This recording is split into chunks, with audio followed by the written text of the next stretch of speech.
Okay, what is up, guys? The Strong Boys 19 here. So, welcome back. Welcome back to another live stream.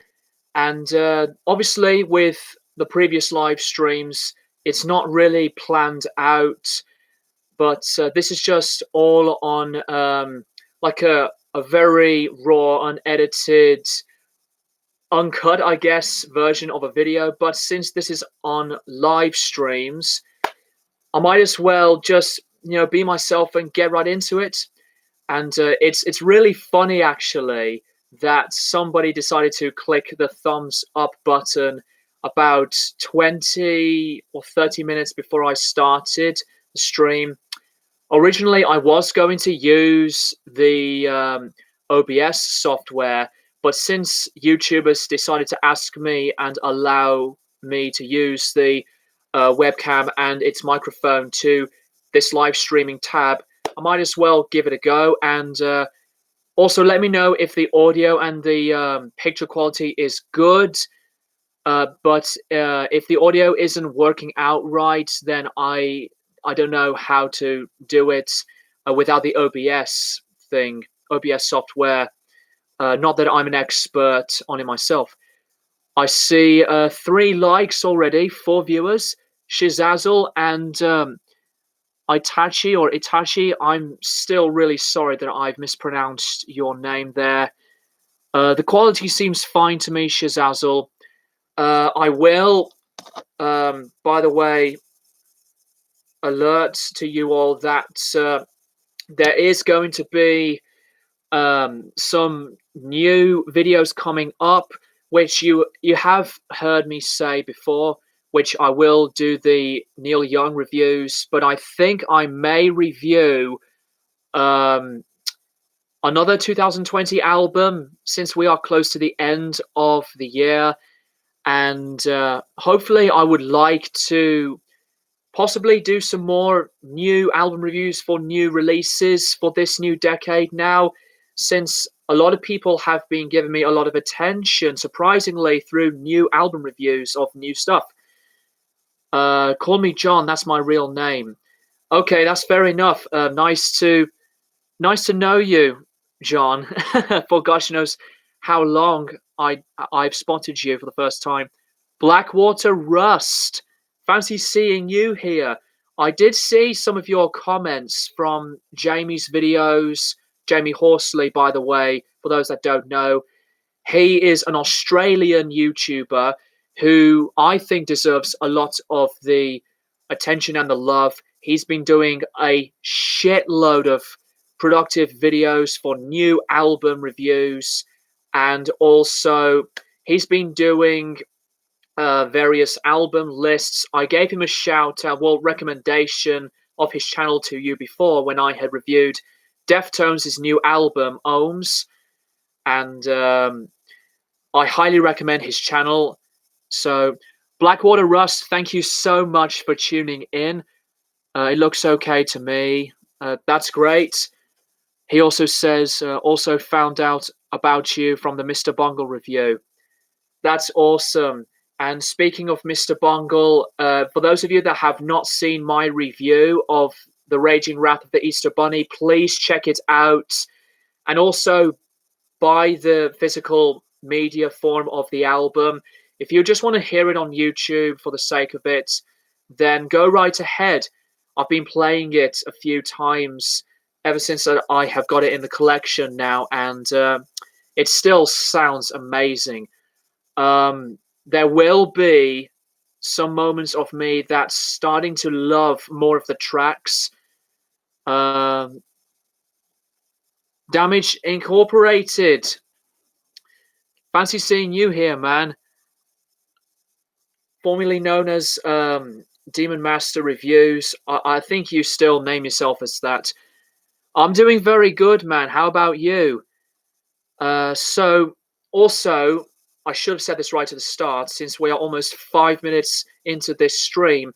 Share this stream around to anybody who is really into music, and, just to be in an open mindset and take away the negativity from the madness that has been going around as well, because, with all of the drama and the very politics packaged hate, well, packaged as in like politics wall of noise. That's a better phrase.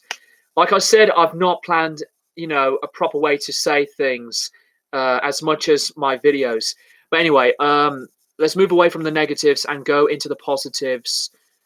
Um, be mindful and wise. Hello there, mate. I hope you're doing very well. And as well as the rest of you guys who are watching for now, thank you so much to the people that have decided to click the thumbs up button. 6 viewers. Share the stream around to music fans from other social medias as well. I am open. To new viewers and anyone that decides to subscribe to the channel. John, do you have Slipknot books? I actually have one Slipknot book, which is called Barcode Killers. I need to find it and maybe do a video on that, since I don't think I have seen anyone that has shown the book at all in a video. But now that you've asked me a question like that, I would possibly do that one for you, mate. And I'll show each page if I can. I don't know how many contents there are in the book, but it's been a long time since I've last looked at the book. I think it's in my bedroom somewhere. Damaged Ink. Yes, I still call myself Demon Master Reviews. I'm doing good, dude. How about you? I've been doing very well.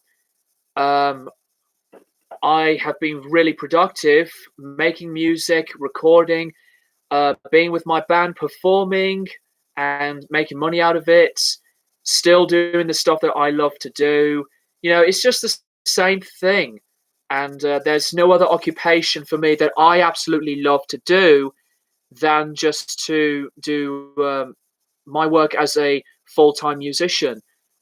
Also, I want to ask you, how are all of you guys that are watching? I would like to know, because we all have to stay safe now that the UK, sorry about the politics thing here again, now that the UK here is in its second 1 month part of lockdown. But I want to know how you feel and how you are coping with all of the madness that is going around for now. Well, let's just say this, that it's not a forever thing, and that is the truth. But I hope you are doing very well out there. I'm actually getting pretty excited now that I'm looking at the comments. Like, I'm getting ahead of myself, so I'll try to relax for a bit, because I know we just started a stream, and I'm just really happy to see a great amount of people that decides to tune in, and it's so fun doing this. Blackwater Rust. I gotta admit, I laughed so hard at you completely destroying the Beach Boys. I'm not saying that album name. Oh, that album. I also feel incredibly bad you had to go through torture. You don't need to feel bad, mate. You don't need to, because I was very curious myself to check out if it was actually that bad. And once I had heard the album, I did not look back ever since. One listen after a shitty album is bad enough. And my actual recording of that review was all in one take. There were a lot of screw ups and stutterings. I had ranted about the album originally with my mess ups for about 20 minutes, but it had to be edited. So the video itself, when you watch it, is 15 minutes, but it was such a long process to get the video done. But you don't need to feel bad of me making a rant on an album that I hate. There will be more reviews on that segment to come. Now that you mention it, I said this to myself actually a few nights ago. I'm going to listen back to Pet Sounds and, not remember the Beach Boys because of the album that I've just been talking about now. But yeah. despite me having a bit of a headache, sorry for the glare, despite the moments of getting a headache after that review, I felt really good to not talk about it anymore. Shizazzle, I'm doing fine overall. Lately, I've been listening to a lot of new music, which is quite fun. That is great. I am very pleased. I've been actually listening to a lot more new albums from 2020. I know I've mentioned my account before, but check out Sergeant Pepper's Music Buff. That's my rateyourmusic.com account. And it's a free website. You can sign up. And on that page, you can see the total amount of ratings of albums that I have decided to rate. And there are a lot of 2020 releases that loads of people have been reviewing and rating there as well. A quick plug.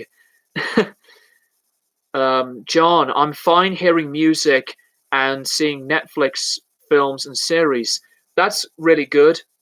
I'm not a digital or streaming software person myself of watching movies. I'm always a physical person.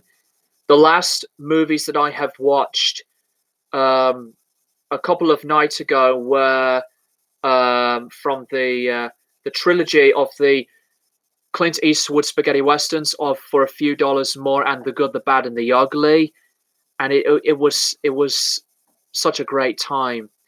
Bear with me, guys. I'm just sending a message to someone that I'm streaming, and you may not hear that, but there's fireworks going around where I'm at, exploding anywhere at any time. It's, crazy that people decide to explode fireworks before Halloween and it's still going.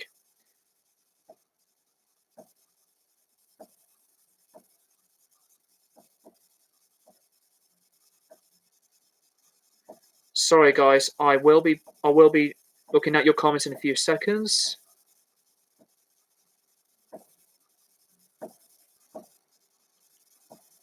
There we go.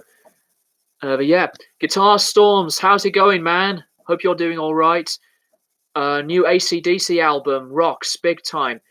I'm not sure if it's officially out yet, but I know it's coming out really soon. Maybe next week. I'll have to look it up. I don't know if I will review it because AC/DC. I mean, I love some AC/DC. I love the Bon Scott era so much, but it'll be their first album in 6 years and the first to have uh, one of the young brothers after Malcolm. But I don't know if I'm going to review the new AC/DC album. I have heard other albums that I've not reviewed, but I am looking forward to do some more new albums to review for the new decade. Um, Be Mindful and Wise, Pet Sounds is one of the greatest albums ever. I always agree. A few years ago, when I was at the phase of watching Brian Wilson and his band playing the entirety of Pet Sounds, it made me think of Pet Sounds, the album itself. When God Only Knows was playing, I was like a little emotional, like it's hit me in the feels because of how beautiful and gorgeous and pure that song was and still is. The entire album is one of my top 5 albums of all time, and I still love it today. Blackwater Rust, I gave it a chance, and after one song, I turned it off and put on some Beatles to cleanse myself from Mike Love. Good choice there, man. Good choice. Mike Love, I'm not going to go there. I'm not going to go there because I freaking hate Mike Love. I was going to swear, but I don't want to go off on a tangent. John, The Master Plan is my favorite song, and I thought it was in the Definitely Maybe album. Actually, Noel wrote it around the time when Morning Glory was in the making. But The Master Plan, great choice for your favorite Oasis song. I love The Master Plan. And speaking of Oasis, after the the Neil Young After the Gold Rush review. I will be back to Oasis and review Brave. Sorry, I'm looking at the comments to distract me. Not that the comments are bad, but I'm getting comments reviewing the Be Here Now album. Be Here Now is the next one. I've seen the words Brave New World, and I accidentally messed up my sentence. But yeah, Be Here Now is the next one for me to review after the Gold Rush. Shizazzle, thoughts on the new System of a Down songs? It's funny you say that because I've actually recorded a listening and reaction video to get it uploaded, but I thought I'll just say it here. The new System of a Down tracks of what are they called again? Protect the World and Genocidal Humanoids. Yeah, those two songs I actually really liked, but those two remind me mostly from the eras of Mesmerize and Hypnotize. Some of the riffs were really good, some groovy stuff and a bit of catchiness. The harmonies are still there, but those songs were made in the meaning about the current wars and the state of the Armenian genocide. And as with System of a Down, that still makes that relevant since the very beginning. And they've been planning a worldwide donation to help the Armenian soldiers. But musically, I really did enjoy them. However, I think Genocidal Humanoids is the stronger track. And I don't know, there's something very upbeat about it. And it does take me back to some nostalgia phases of System. But System have always been renowned for their very disturbing and graphic, controversial, political music. And I think they've stayed true to themselves as they are the household names of alternative metal music. But I actually think that these two songs can be growers. I've seen a few comments from people that they were underwhelmed by it, and I can understand since it is the first time in 15 years since we've heard anything new from the band. But some people would have they would have been expecting something a bit more diverse and better. But, you know, System of a Down is one of those bands that just never takes away their charm. And that is, for me, perfect, to be honest about it. I love System of a Down so much, and the new songs were very good stuff, in my opinion. But thank you for mentioning that, Shizazzle. Guitar Storms, it's not out yet, but I love AC/DC if you want a copy. I think I would like to listen to it on YouTube when it's out. I will be ordering albums online through Amazon and eBay, but I would like to take a break from it because I've spent a lot of albums online, and the latest records that are going to be in my new update video for the end of November, they were ordered online, as with most albums for me for now, hopefully. Once I will come back to a record store and buy something personally and physically. Excuse me. It's pure gold. If you say so, which I'm going to check it out. Blackwater Rust, I did not expect System of a Down to come back. And same with Mr. Bungle, probably one of my favorite bands ever. I was not expecting it at all for System of a Down to release a new bunch of material. Well, not a bunch, a few, I mean. But I knew about Mr. Bungle since I've seen the news about it online and on Wikipedia. And I'm going to ask you guys, what do you think of Mr. Bungle's re-recorded demo of their album, of The Raging Wrath of the Easter Bunny? I just got Mr. Bungle new album, looking forward to listening to it. You're going to have a blast, mate. It's very different than the previous three, but I think it was for the better to hear something very changed and stripped back, as I said from my review. NRE System of a Down, really. Um, Panos, stupid question. Is there a lockdown where you live? Yes, there is the second month of the UK's lockdown, which just started. I think it was yesterday, but I think it's going to pass very quickly since it's just a month. John, I like the album Brave New World by Iron Maiden, um, and the art cover is so cool. Yes, I have Brave New World on CD, as I do with every other Maiden album. Um, I really do love most of the tracks on this album. Some people say that this is the best um, Return to Bruce Dickinson era Maiden album and the first with the six piece. It's maybe my new favorite Bruce Dickinson Iron Maiden album later. Maiden. It used to be the Book of Souls, but maybe if I want to revisit the discography, maybe a re-ranking, I don't mind doing re-rankings after doing old discography rankings because I've done Black Sabbath and it is my channel, so maybe I would do a re-ranking for Iron Maiden, but I'm not sure at the moment. But if you want me to do it, then please let me know. Be mindful and wise. Brave New World is an amazing album from Iron Maiden, and a good comeback for Bruce. Yes, Bruce Dickinson released a new album, Letter to You. I've heard very good things about it. I've not listened to it. I've still got other albums to listen to, like the new Haken album. I'm going to check out Code Orange. A lot of people have been raving about it. The new Fintroll, Ensiferum, Blackstone Cherry. I have heard albums that I will be mentioning in a list. I'm not going to say more because I'm just going to keep it to myself until you'll see a video or two involving 2020 albums. But yeah,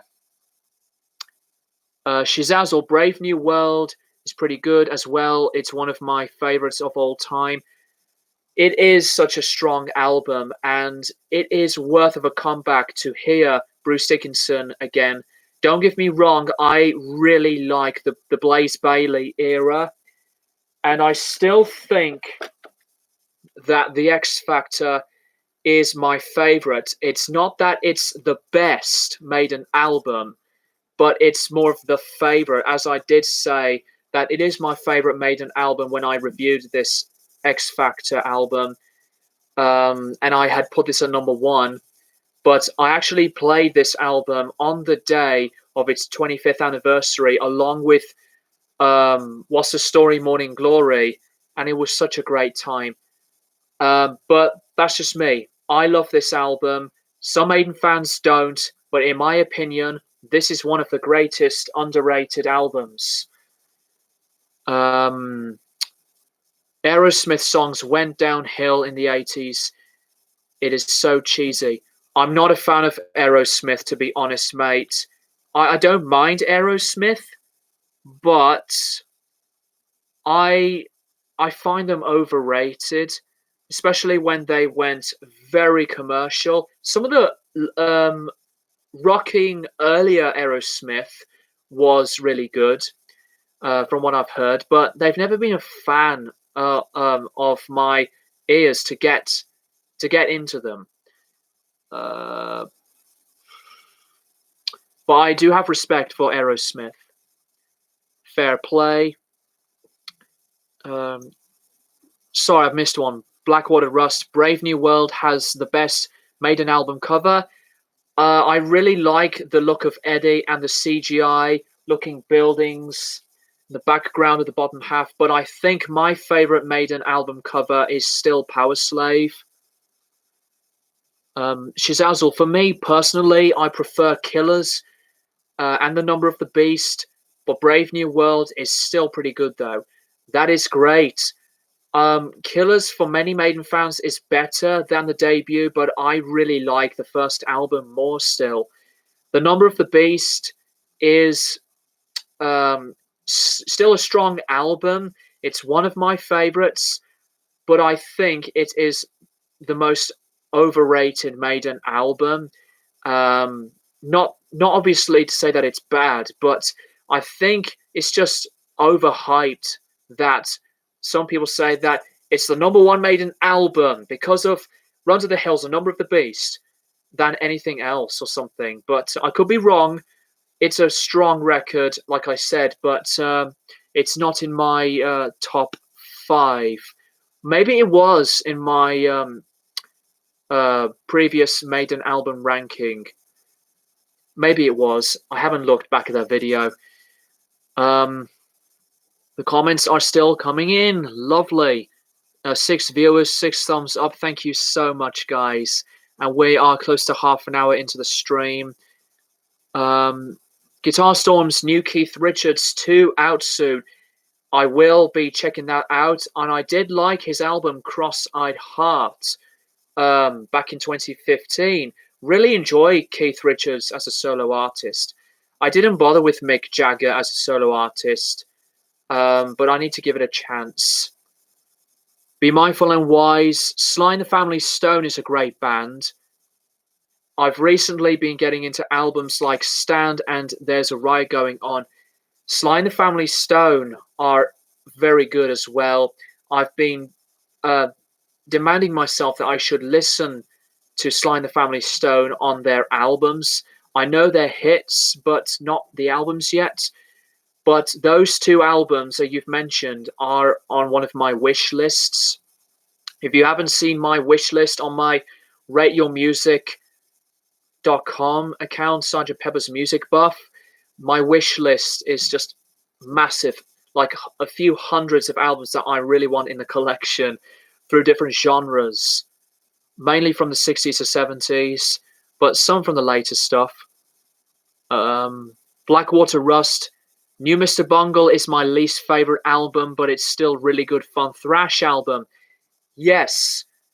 If somebody is going to ask me to rank Mr. Bungle's discography, this album is going to be my least favorite, but it's still fantastic. They've not made a bad album. I would still pick the first album as my favorite. I'm slightly leaning towards California as my second favorite now. Used to be Disco Volante, but I love the production and some of the songs on California. I love Disco Volante. That's near perfect as well.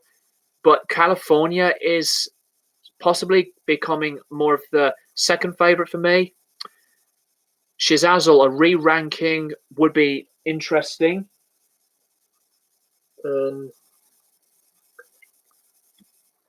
My personal ranking is so different from everyone else.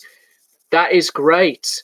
If your list is different, then that's the way it goes. So your opinion is different to mine, but at least we share good, positive opinions and share some good, fair, opinionated tastes.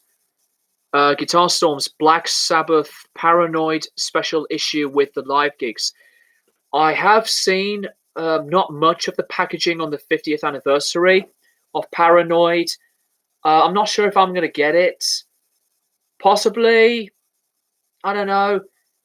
But here's the thing. When it comes to anniversaries, like on a reissue of an album on vinyl, some anniversaries of records, the transfer, the remaster does not sound as perfect as some people say that it is, because there is a lot of controversial comments from people that the way these albums were released to celebrate an anniversary, they were made through a previous remaster and maybe just decide to call this a new edition when it's actually, like a copy of a previous remaster or whatever.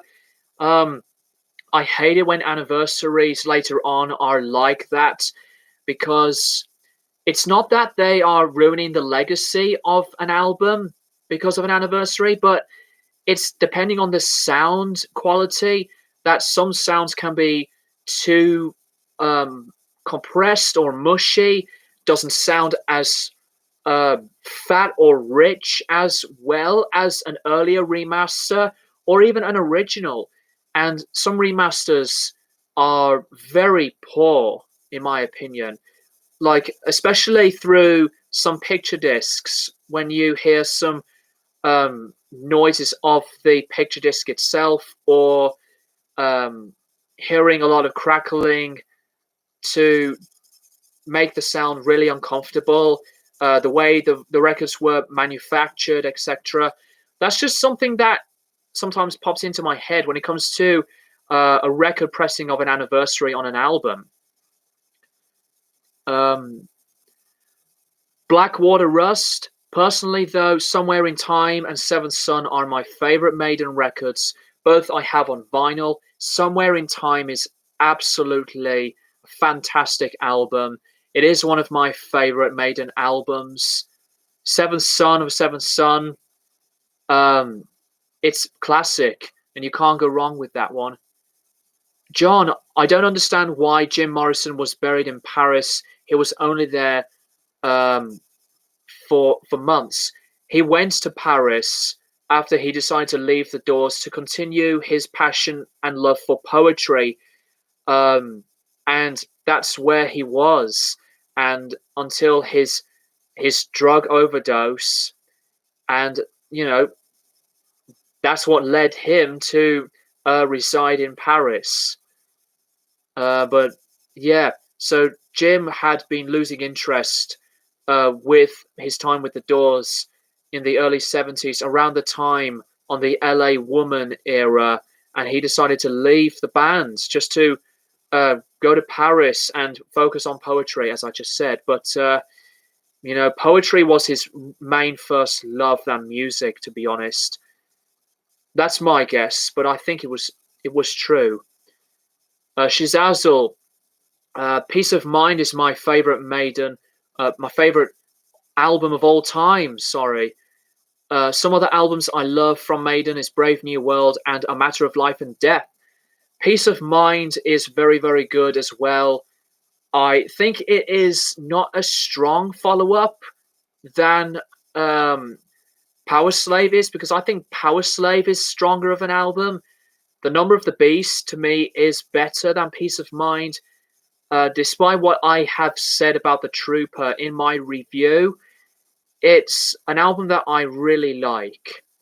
Very good starting point for Nico as well, to be on the kit for the first time and to be such a significant um, powerhouse and a master on the drums. A Matter of Life and Death is very underrated, in my opinion. Some people slag it. Some people put that one as their least favorite Maiden album. I understand, because people say that it's boring. I can understand where they're coming from, because there were some songs that I thought were not as great, but there's barely any negatives to me when I had reviewed the record. And I like the studio sound for the album, and it was just recorded by the entire band in the studio, all in one room.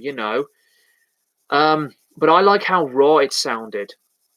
A Matter of Life and Death is, to me, a bit of a misunderstood album. Same with The Final Frontier. Um, Shizazel, but I love all their stuff though. Awesome.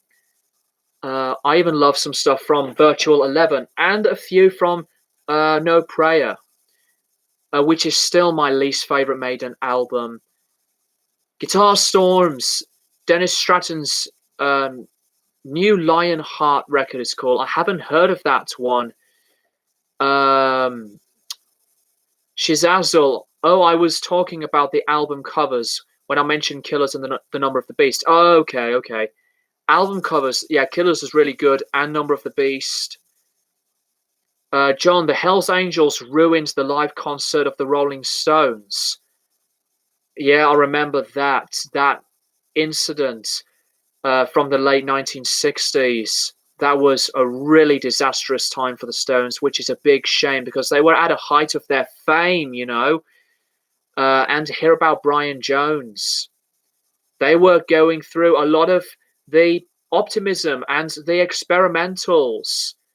And the late 1960s was like a tragic time for the band.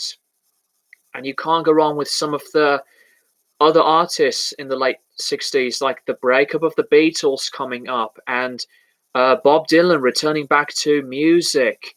And the next year of 1970, hearing heavy metal for the first time for Black Sabbath, besides hearing Led Zeppelin and people slagging them off, you know, whatever. But it's a crazy time. But I love the 1960s.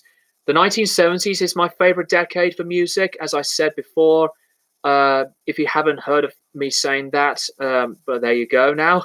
Besides the 1960s, which I love, um, Blackwater Rust, favorite bands you have discovered in 2020?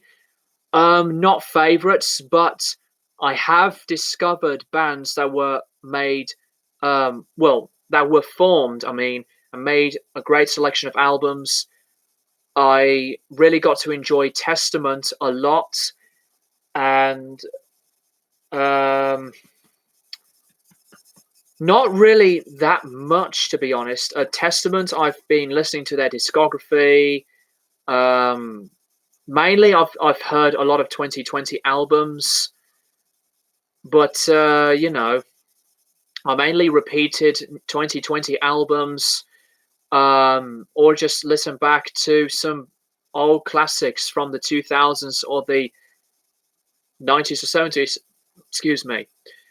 Um, but that is a question that I would like the guys that are watching and been commenting to respond to your question.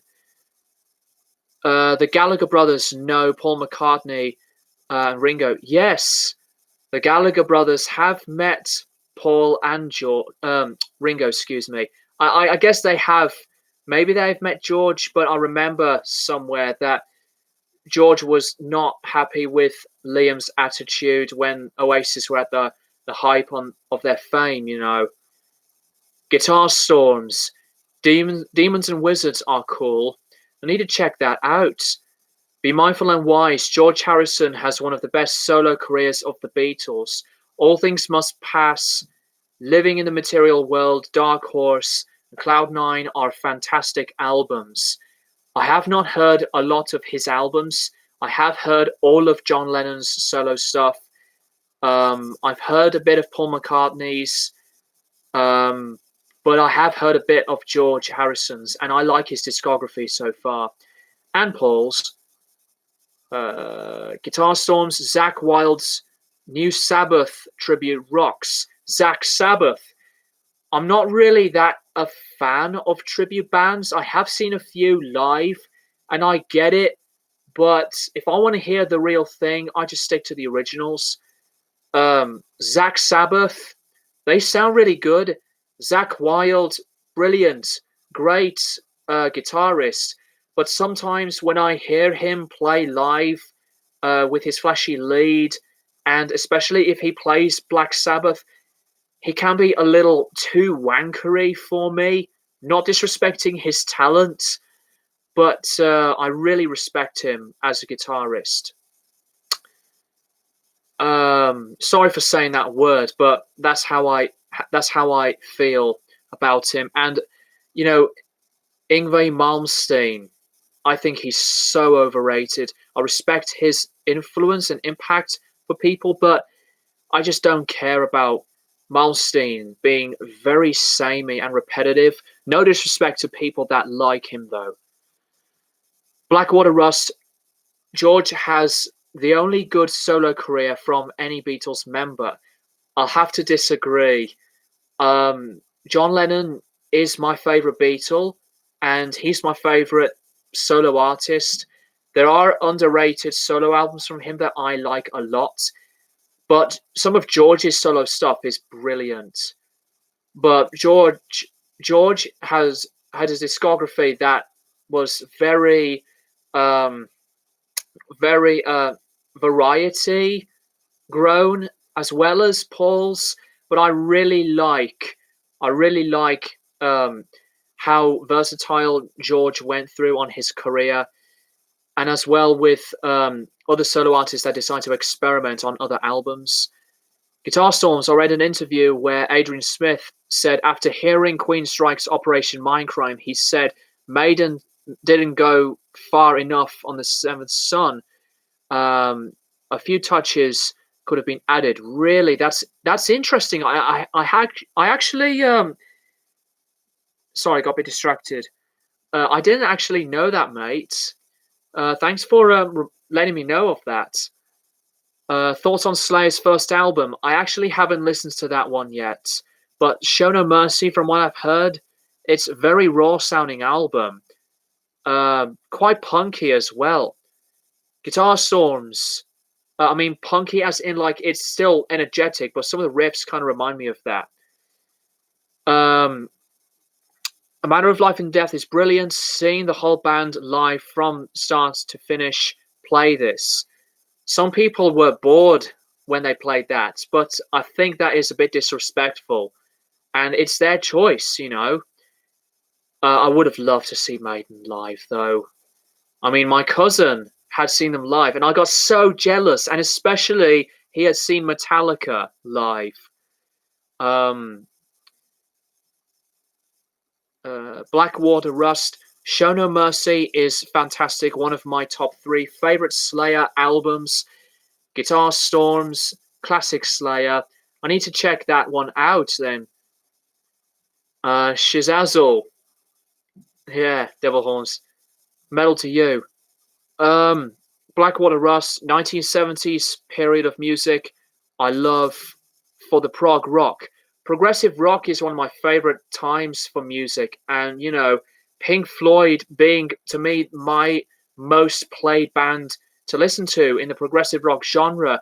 Their discography may not be as consistent, like as a complete discography with each album being a classic, but I mean, even with classic bands that don't need to have the most precise, in-depth discography, still works out because some major prog bands still make classic albums. Be Mindful and Wise, Show No Mercy is a fantastic debut for Slayer, but Seasons in the Abyss will always be my favorite. That's one of my favorites as well. Blackwater Rust, especially King Crimson, Rush, yes, love those bands. Guitar Storms, favorite album of 2020, Lionheart, Wishbone Ash. I'm still listening to Mayhem, Demons from last year. It's cool, great choices. I haven't listened to the new Wishbone Ash one yet. I'll get to that one. Guitar Storm's new Thin Lizzy box set is so cool. The demo versions on it are a great insight into Black Rose, etc. I like Thin Lizzy a lot, but I do not have a lot of the albums in the collection.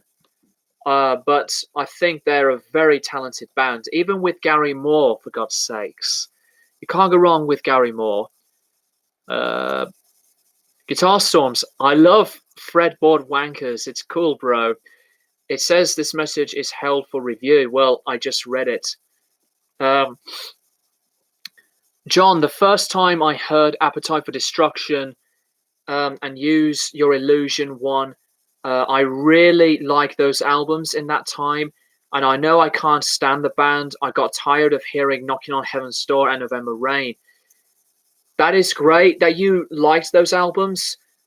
The last time I had heard their Bob Dylan cover, you know, there's a piece of my mind that has to say, you know, turn that off, because I just don't like Guns N' Roses covers.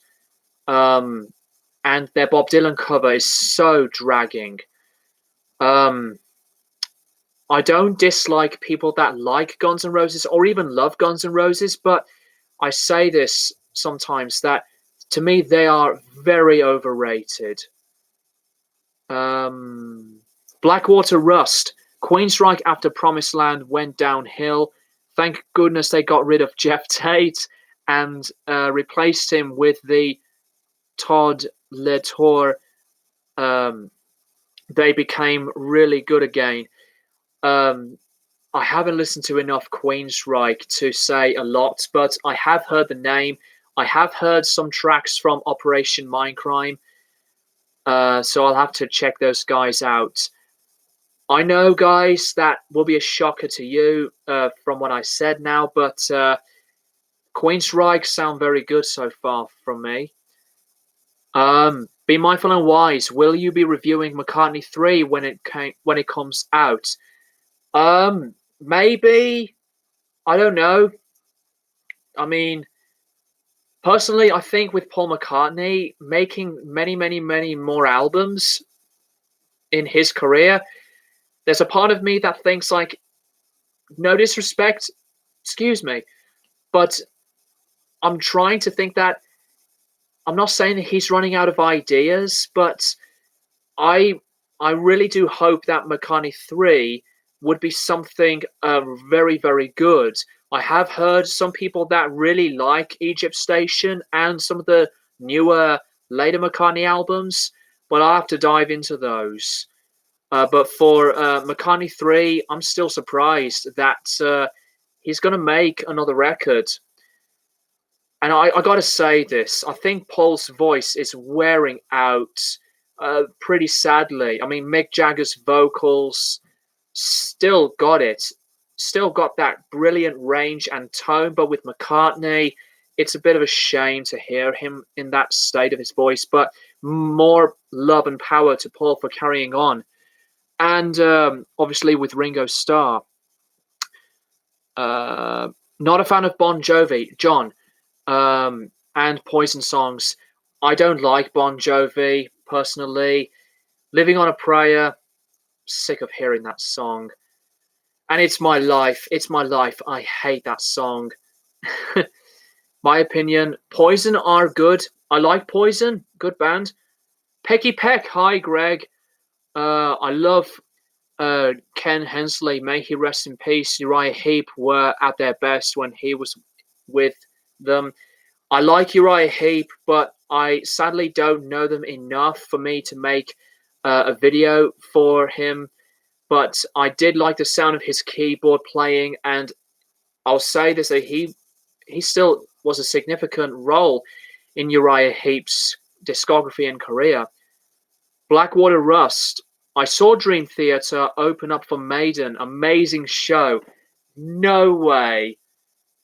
No way. I can't believe that. They opened for Iron Maiden. What a great combination. What a great pick.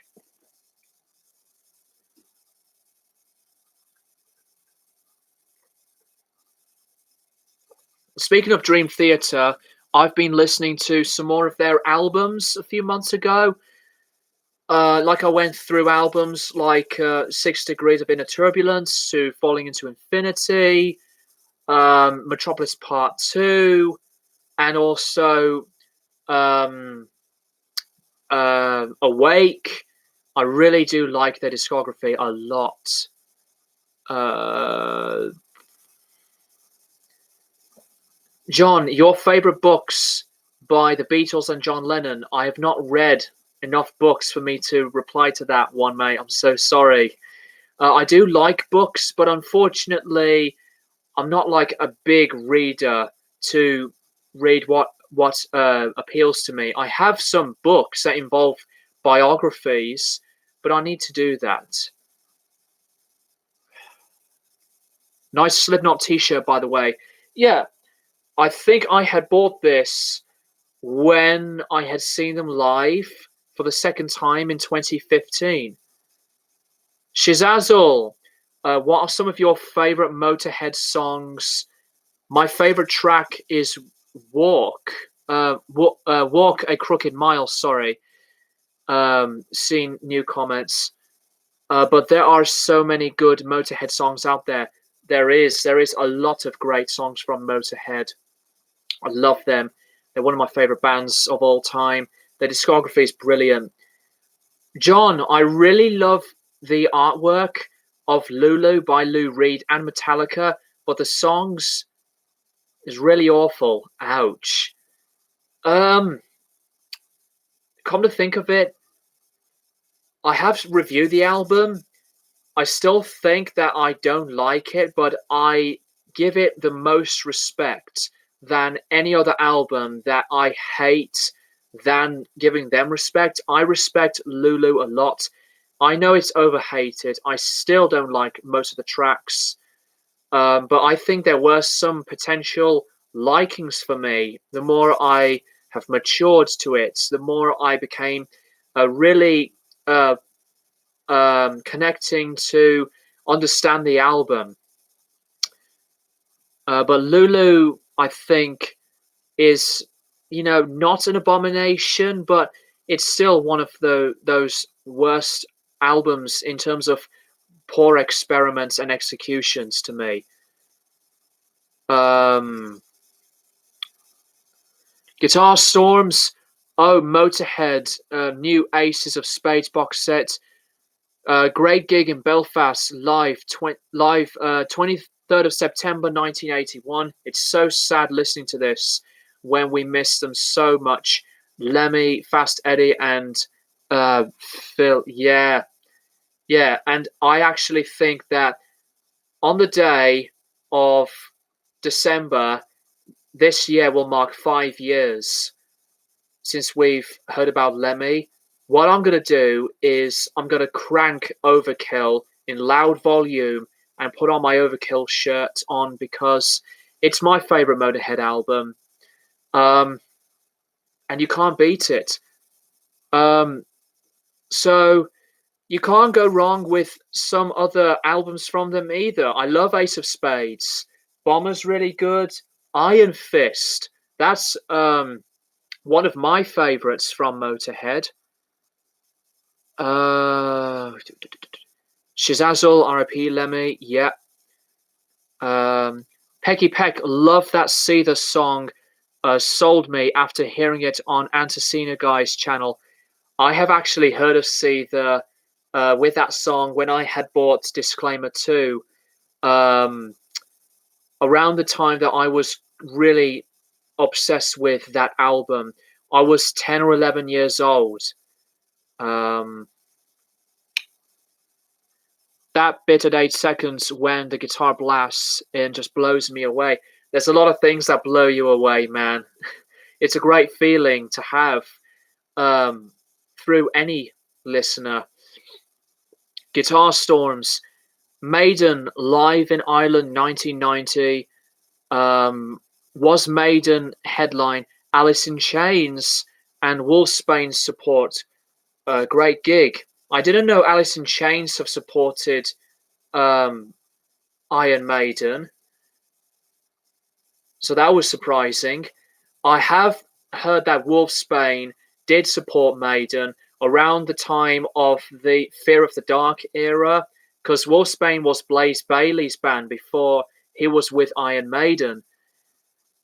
John Cliff Richard is also working. He just got a new album out. Good for him. Cliff Richard looks like a nice guy.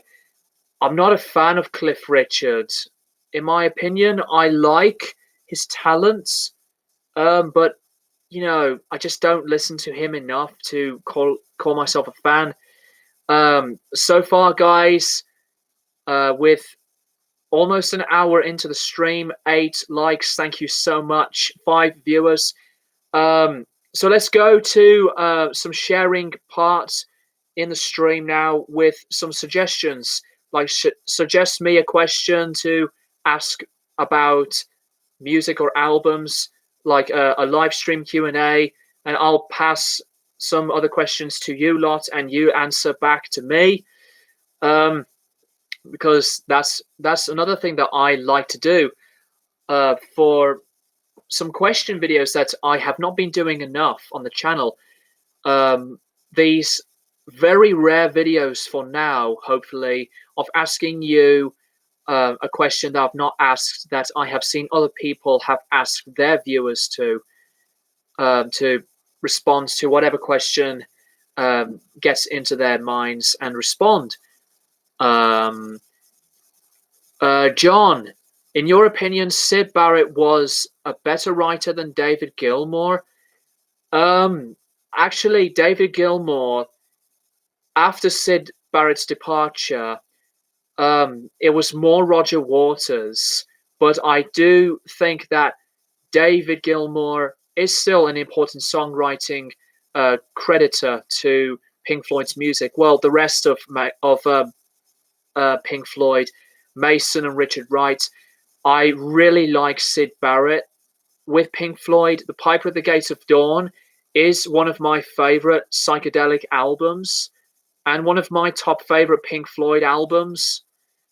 But in terms of the favoritism, the favorite progressive experimental stuff, it has to go to with um, David Gilmour and Roger Waters in the later Pink Floyd albums. But I really like Sid Barrett as a songwriter, even on some of his solo stuff. Guitar Storms, a new Rory album, Rory Gallagher, I think. It's called just a best of, but a great version of Stones cover. Wait, is it Rory Gallagher?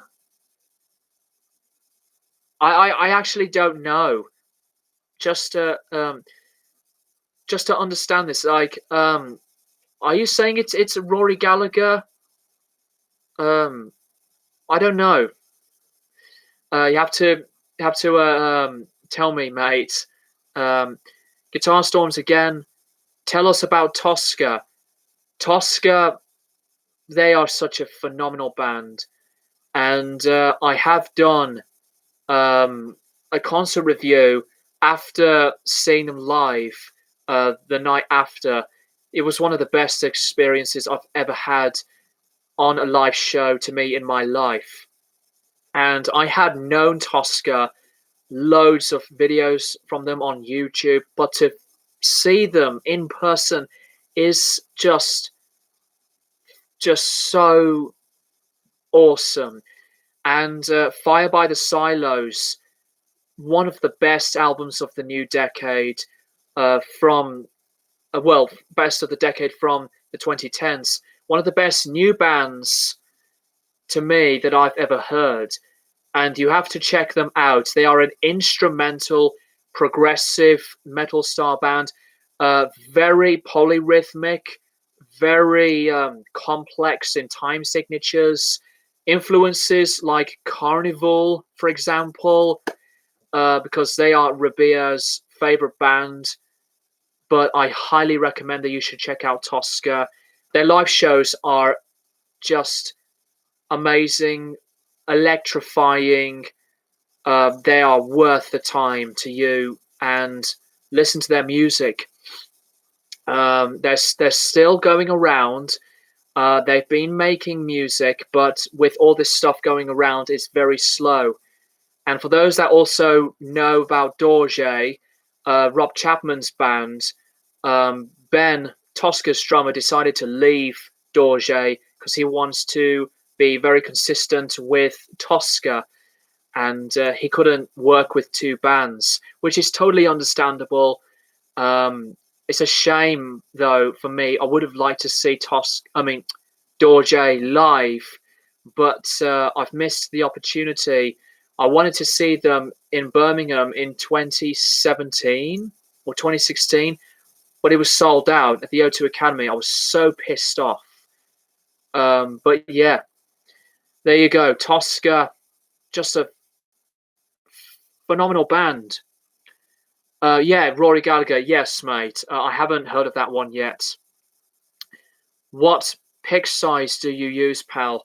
I used to use the Jim Dunlop big stubby 2.0 millimeters, but I now use the Dunlop picks, the flat picks.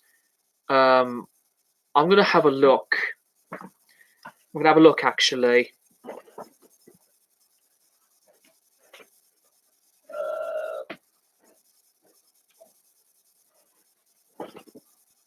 Jim Dunlop XL series, the Jazz 3 picks. You know, the ones, you can't really see them. But these are the picks that I use a lot now for more than a year. I mean, I would like to come back to the previous picks of the other make at some point, but for now, I've been mostly comfortable with the one that I've just shown you, the Jazz 3 Jim Dunlop XL Series Black pick.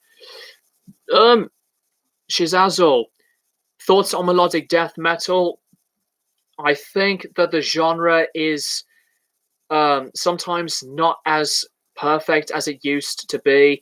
I've not been a very heavily big listener to the genre. I loved Early In Flames and I like Soilwork, but other than that, I just don't have a lot of that kind of genre of bands, of CDs and records in the collection. I like the genre, but there's a point of me that there are some bands, newer bands wise, into the genre that tries to continue the impact of the genre, but it's not how it used to be, in my opinion.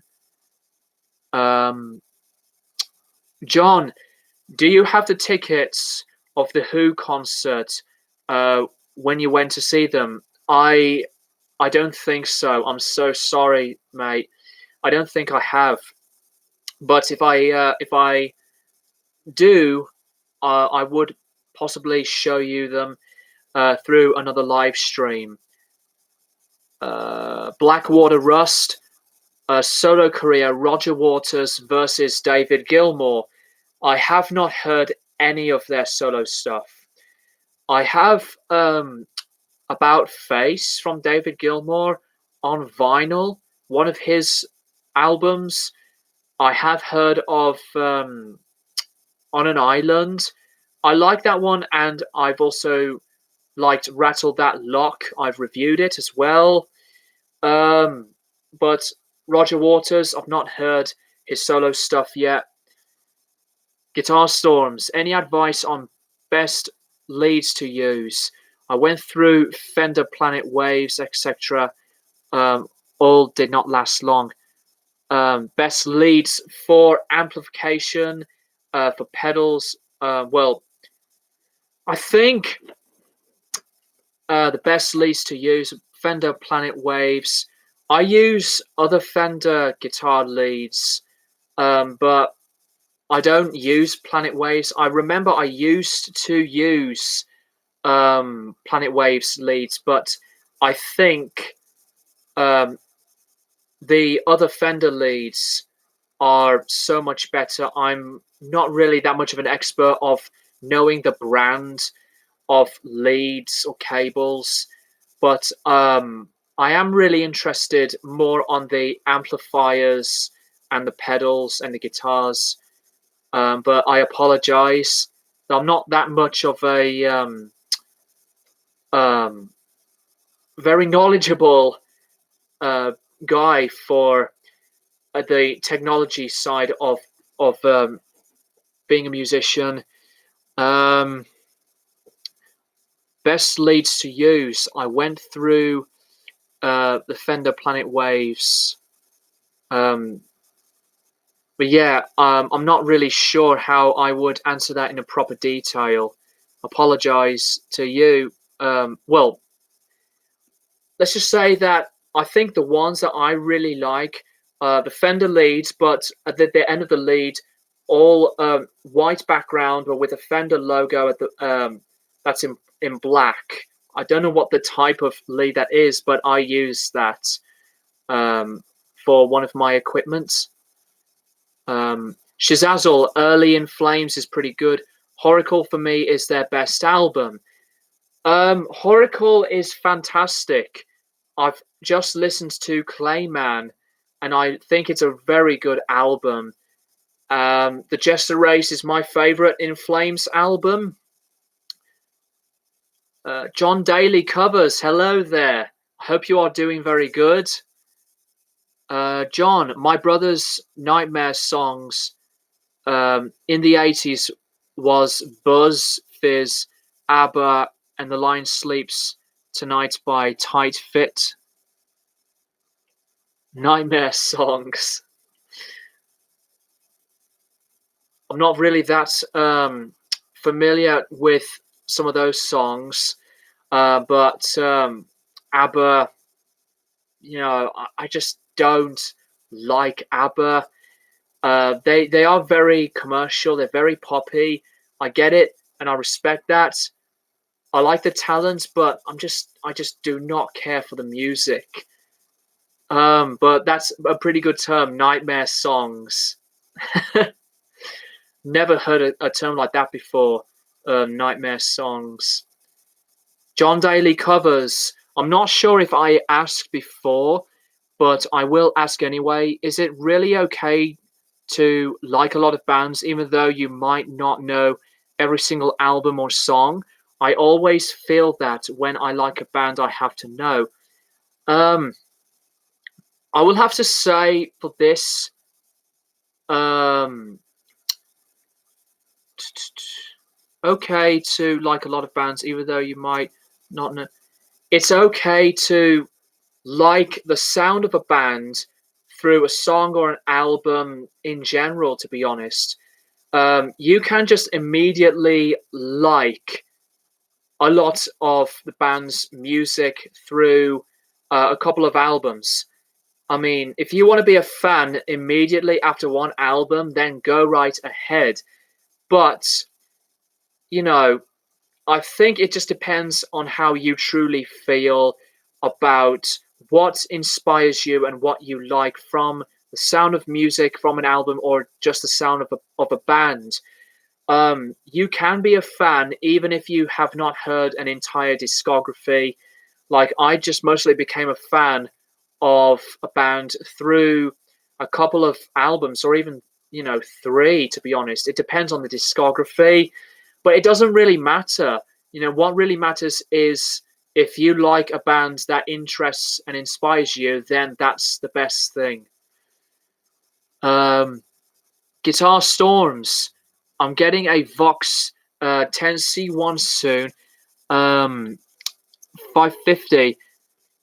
It sounds rocks, but my problem is always leads. Never had a good long-standing one. Cheers for reply. No problem, mate.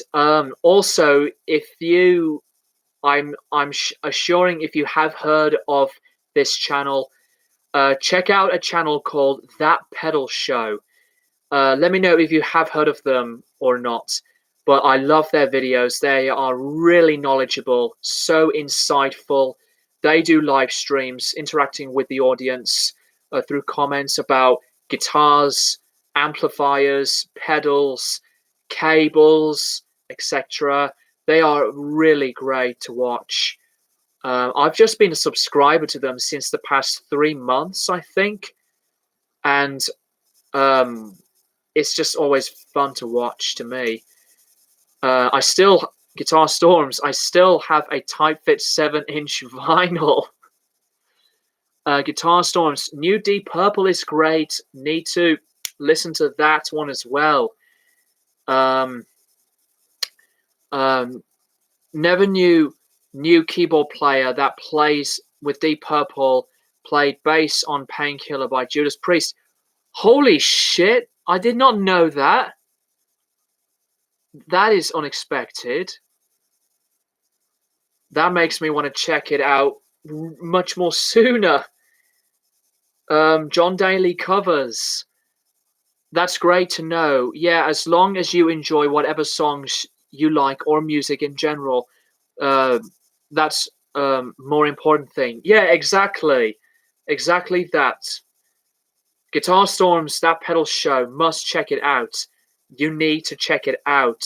That YouTube channel has been one of my new favorites. I love watching other channels that involve um, personal equipment for musicians I love the Andertons music channel. Um, I don't subscribe to a lot, but the Andertons channel and that pedal show are two of my most watched. I love watching other guitarists, separate channels, Rob Chapman and Rabia Massad. I'm more onto Rabia Massad's channel because I love his videos, because of how very dedicated and so passionate and great his videos are to see. Um, and he does great reviews on pedals and demonstrations on each one that he decides to check out and play with his guitars. Love his videos. Um, John, Oasis All Around the World video clip reminds me of the Yellow Submarine by the Beatles. It's a really trippy looking video. I will talk about the song when I will review Be Here Now. But that video, that's as trippy as you can get, for the 1990s.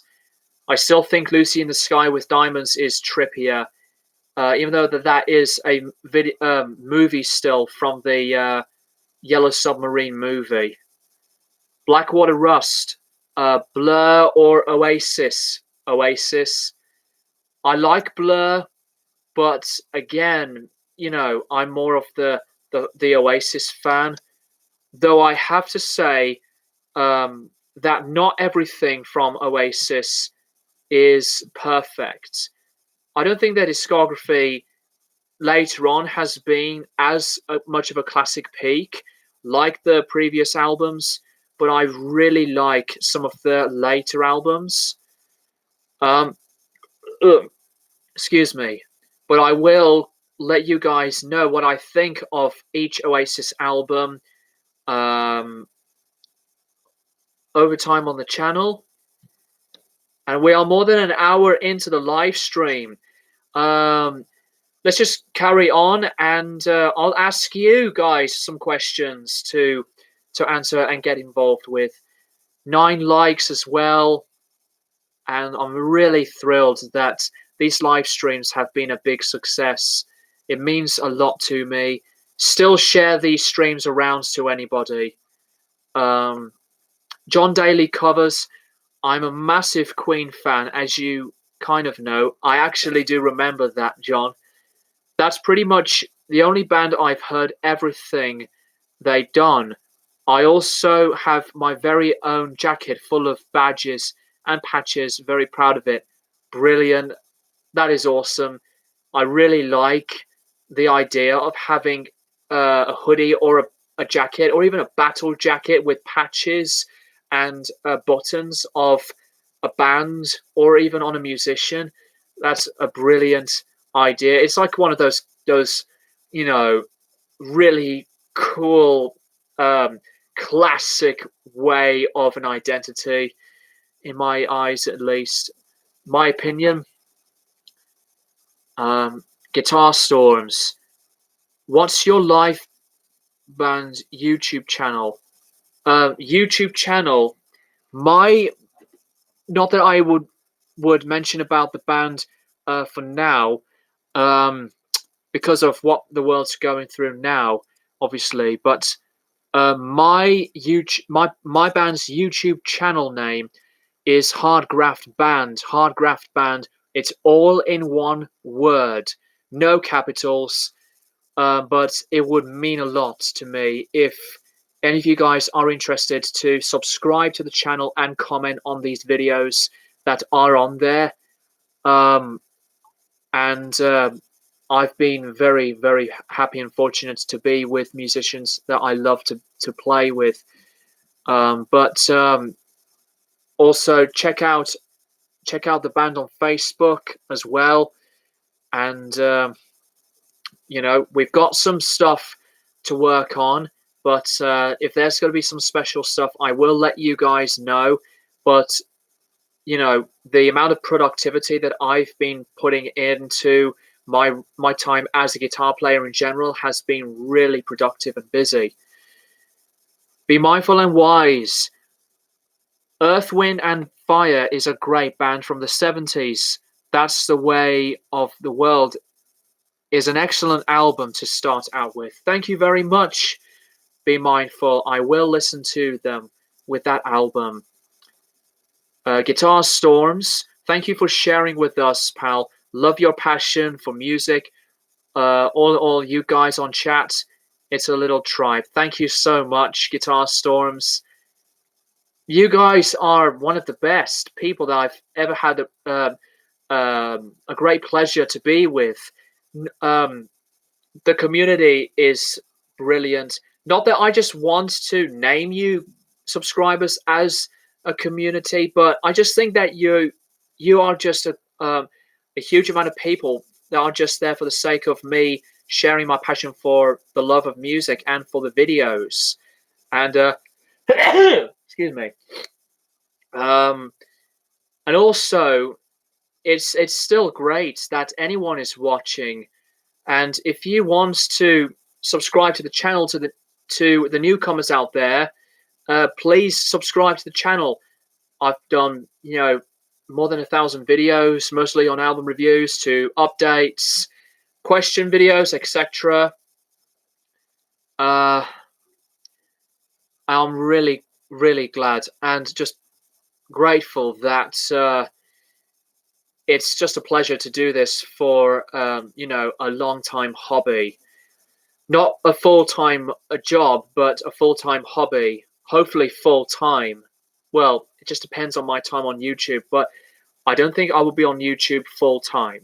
But I will try my best to be on YouTube as much as I can. Now that we've been here, well, I've been here for 11 and a half years. And for some of you guys to be around for less than that, and some old folks that has been with me since the beginning, that's great. I love this channel. I love my channel. I gotta say, 2020 is personally my favorite year for making videos since 2016 or 17. 2018 was decent, despite, for me personally, being the worst time of my life. 2019 was pretty good, but again, went through some difficulties. But with 2020 is, to me, such a refreshing, very reflective, personal side of me that I am fortunate to still be here to make videos. John Daly covers. You should really go for Battle Jacket. Have you had any more thoughts about putting patches of your favorite bands on it? I have some patches, but I'm not one of the people that just likes to wear a hoodie or just a battle jacket for just showing the patches.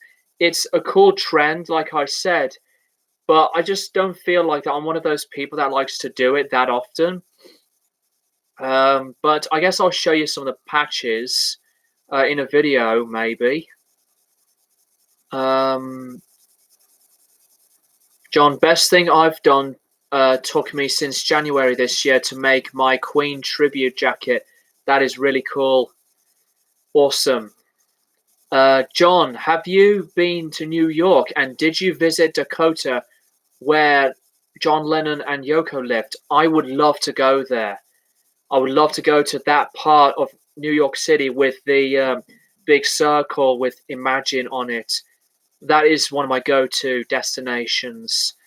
That is something that I really, really need to do. But I haven't yet. Shizazzle, bro, that sneeze came out of nowhere. LMFAO. Yeah, my nose was like really twitching. I had to sneeze. It's pretty cold here in the UK, but thankfully no colds from me.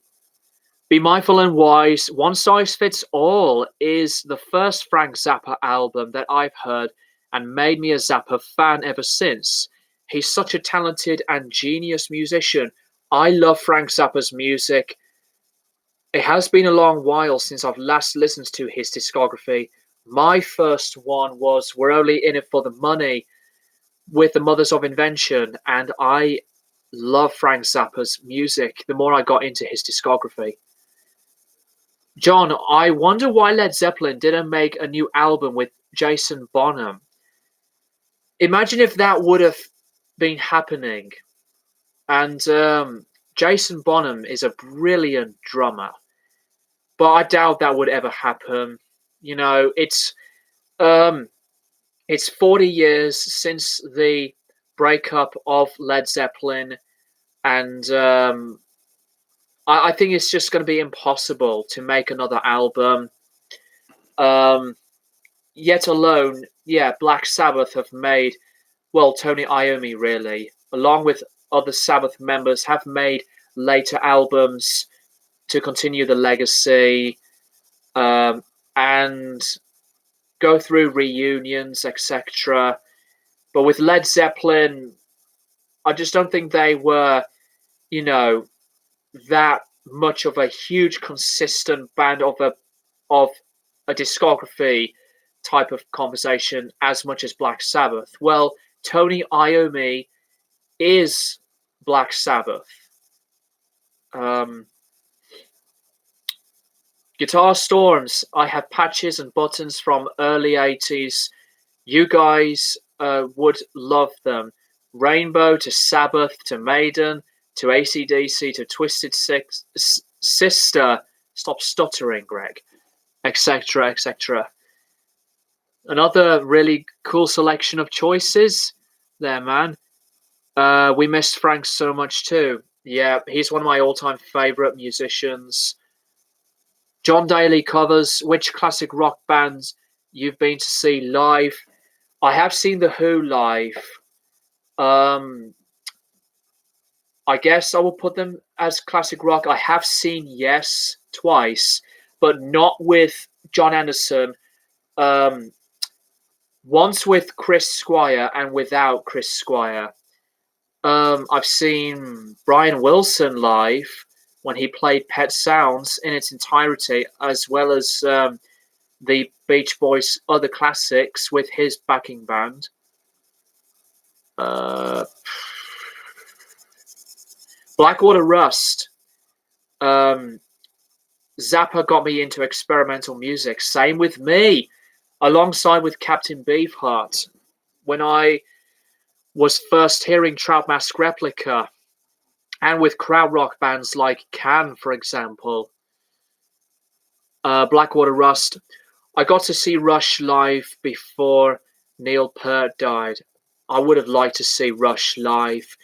I mean, they looked and sounded electrifying and so fantastic live with some of the best production. The sound of the band was thrilling and exciting to hear and listen to. And I love bands that deliver such a passion and that is in the heart for the music.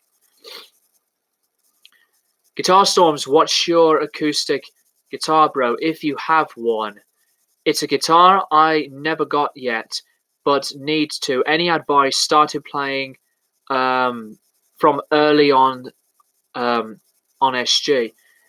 The acoustic guitar, I still have my first one. It's a Westfield acoustic guitar. Then I switched over to a Crafter electric acoustic. But my main acoustic guitar now, if you have seen one of my old covers, the latest, the consistent acoustic guitar that you have seen, maybe if you have or not, is my Taylor A14CE. I would recommend purchasing a Taylor. I mean, David Gilmour plays a Taylor, and other musicians. I love the sound of Martin guitars as well. You know, like Neil Young played them. I believe Johnny Cash did as well. Gibson acoustic guitars as well. Love hearing that as well. Um, I think Bob Dylan has played Gibson acoustics. I could be wrong. Maybe a Martin. The Everly Brothers. Uh, you know, but I think the Taylor is my personal favorite acoustic guitar of all time. John, I like the hearing of Ringo Starr singing a Bond song in the future. Paul McCartney and Linda did a great job with Live and Let Die. I don't know if that'll work out, because Ringo, alongside with Paul, is like the most poppy. But with McCartney, he is poppy, but he experiments. But if that is going to come out to plan, then I'll be surprised. But Live and Let Die, that's a really good number from McCartney. Sorry to the Guns N' Roses fans here, but I hate their cover. My opinion, Ringo Starr is also a very underrated solo artist. Blackwater Rust, I wish I would have seen Van Halen live. I've never been a fan of Van Halen. I have said that before we've heard the news about Eddie, but I really like Eddie Van Halen as a guitarist. I have respect for them. I do like some of the tracks, but even on some of the big singles, I thought they're very overplayed and overrated. But the impact that Van Halen delivered, you have to respect, and I really enjoy their talent and the work as well. All right, so I'm going to ask you guys some questions. I have a question in mind about a double album question. Which double album is your favorite concept album of all time, and why? And the second is, what's your favorite double album artwork? Guitar Storms, Scene Dio, Judas Priest, Paul Di'Anno, Solo, Slayer in '88. That is so cool. Brilliant. Suicidal Tendencies, DRI, Testament, Rush, Wasp, Slipknot, Metallica, Gary Moore, Thin Lizzy, Tribute, etc., etc. You have seen some amazing acts there, man. I was surprised to see some of those bands that I really do love. I would have loved to see Judas Priest and Slayer and Metallica. Awesome choices. John, if you played with Paul McCartney live concert, which two songs from the Beatles you like to play with him? Helter Skelter and Birthday, if it's someone else's birthday, because Birthday is so fun and it's pretty simple to play. And Helter Skelter is a banger. Pricey for the acoustic guitars, it really depends. But I would recommend looking at acoustic guitar prices from your local guitar stores, or even on a website like Anderton's, for example. If you live in the UK, which I don't know if you are, I recommend Guitar. Or it would be Guitar Center if you live in America. Shazazul, what are some of your favorite drummers? There's so many. Dave McLean, Dave Lombardo, Joey Jordison, Jay Weinberg, Bill Ward, Ringo Starr, Brian Dyler, Nico McBrain, Raymond Herrera, Igor Cavalera, who else? Paul Mazurkiewicz. There's so many drummers that I love. It's hard for me to put it in a top 10. Yeah. John, I think Axl Rose is not a good singer. I don't mind Axl Rose's voice, but sometimes I just find it grating to listen to. I just can't stand it. The comments are coming up, so I may have to scroll up so it may buffer my voice a bit. So I'm sorry, guys. Which I'm gonna do now. Right, here we go. Pecky Peck. Um, what are your favorite bands that feature an organ? Can be from any era. For me, it's in Spiral Carpets and Uriah Heep. Love that classics 60s classic with a winter shade of pale by Procol Hiram. I would have to say The Doors, Pink Floyd, because I think some Pink Floyd music does include an organ. Maybe I love the Allman Brothers Band. Um, I like I like a bit of the Inspiral Carpets. Uh, I don't listen to a lot of bands that involve the organ, but those are the ones that I can think of. Yes, Guitar Storm's Guns N' Roses cover was pure crap. Guitar sounds out of tune. I think the guitar sounds fine, but it's just the sound of the music that I don't like. Blackwater Rust. By the way, can you still hear me, guys? Is the audio okay? Apologies for the webcam noises if you have been hearing them just like a minute ago. Blackwater Rust, so jealous that my dad got to see Pink Floyd during their Dark Side of the Moon and also the Animals tour. He got to see them on their prime. That's fucking awesome. I am really jealous as well. Um, I would love to see David Gilmour live. Roger Waters, yes, he's very theatrical, especially with um, the wall shows and the um, us and them tours. But David Gilmour, I would love to see him live.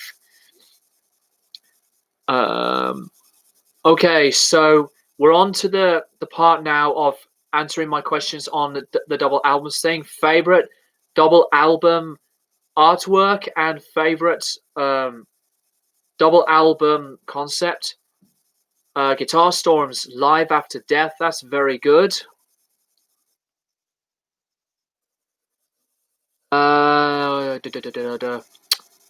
Pecky Peck, not a concept album, but my favorite double live album is Wishbone Ash live dates 1973 and Wishbone Ash live dates 1980. Oh, excuse me. But John, Physical Graffiti, that's one of my favorite Led Zeppelin albums. Guitar Storm's great Zeppelin album. I think it's possibly my favorite produced Zeppelin record as well. Um, why are some of these comments held for review? That's bullshit, YouTube. My favorite double album of all time would be The Who's Quadrophenia. That's my favorite double album of all time as well. My favorite double album artwork would be Miles Davis's Bitches Brew. Love Bitches Brew. Such a classic record. I love Bitches Brew. Quadrophenia is one of my top 10 albums of all time. Guitar Storms. I'm in Ireland, pal. Okay, okay. I hope you'll get an acoustic guitar for a really good amount of price.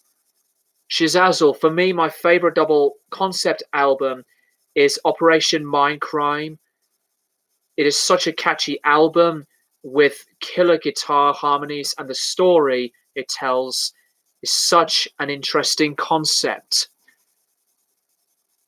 If I'm going to discover into Queensryche, I will play Operation Mindcrime first. Shizazzle, it is one of my favorite albums of all time. Great. Uh, Guitar Storm's Hellhammer on drums too. Awesome. I'll have to check it out. John, Exile on Main Street.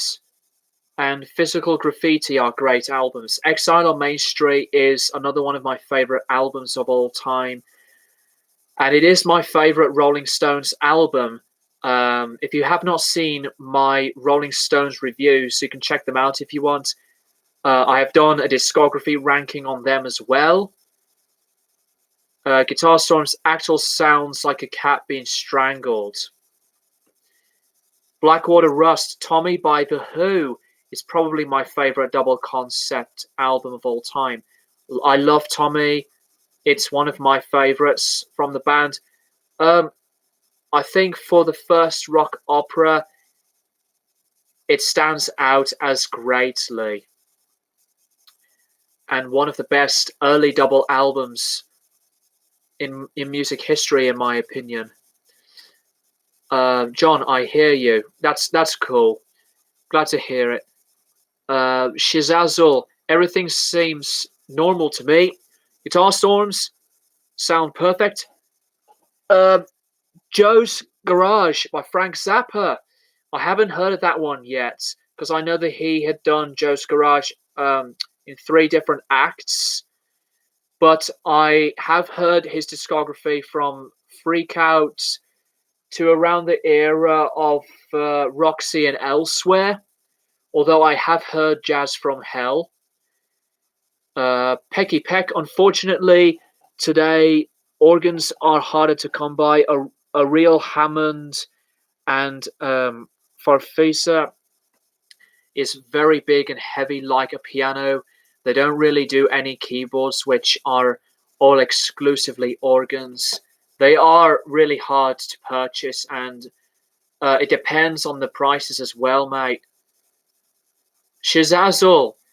Now, this hasn't been released on vinyl, but it's long enough to where I think it might be.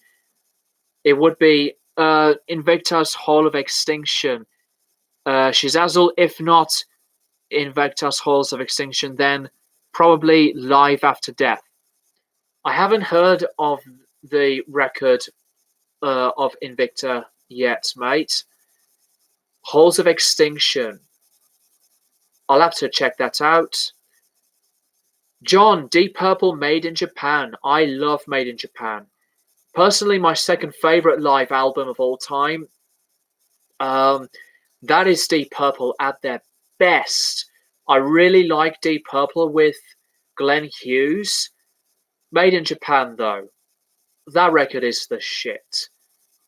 Tyler! Hello, mate.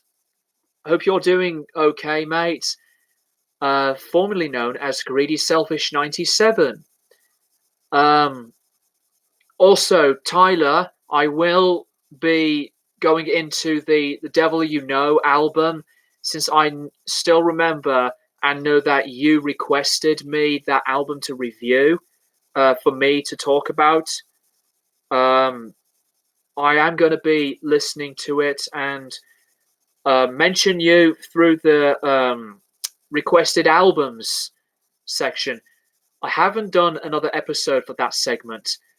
The next one will have to go for Dope Smoker from Sleep, and I love that album. Lately, I couldn't stop playing it.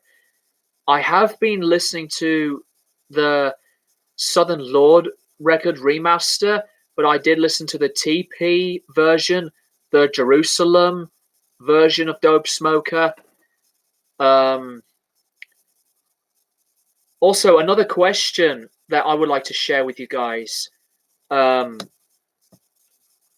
an album versus album battle, I would like you to answer from me which album out of the two, to your mind, have a complete track listing of favorites. It can be for a rock or a metal album, but I will say these 2 albums before you answer. The band is Mastodon, Crack the Sky versus Blood Mountain. So many people say Blood Mountain is the best Mastodon album. I think Crack the Sky is the best Mastodon album. You can't go wrong with Leviathan as well, but Crack the Sky means so much to me. I'm going to have a look and see if the stream's good from what I can see. Gone onto my channel.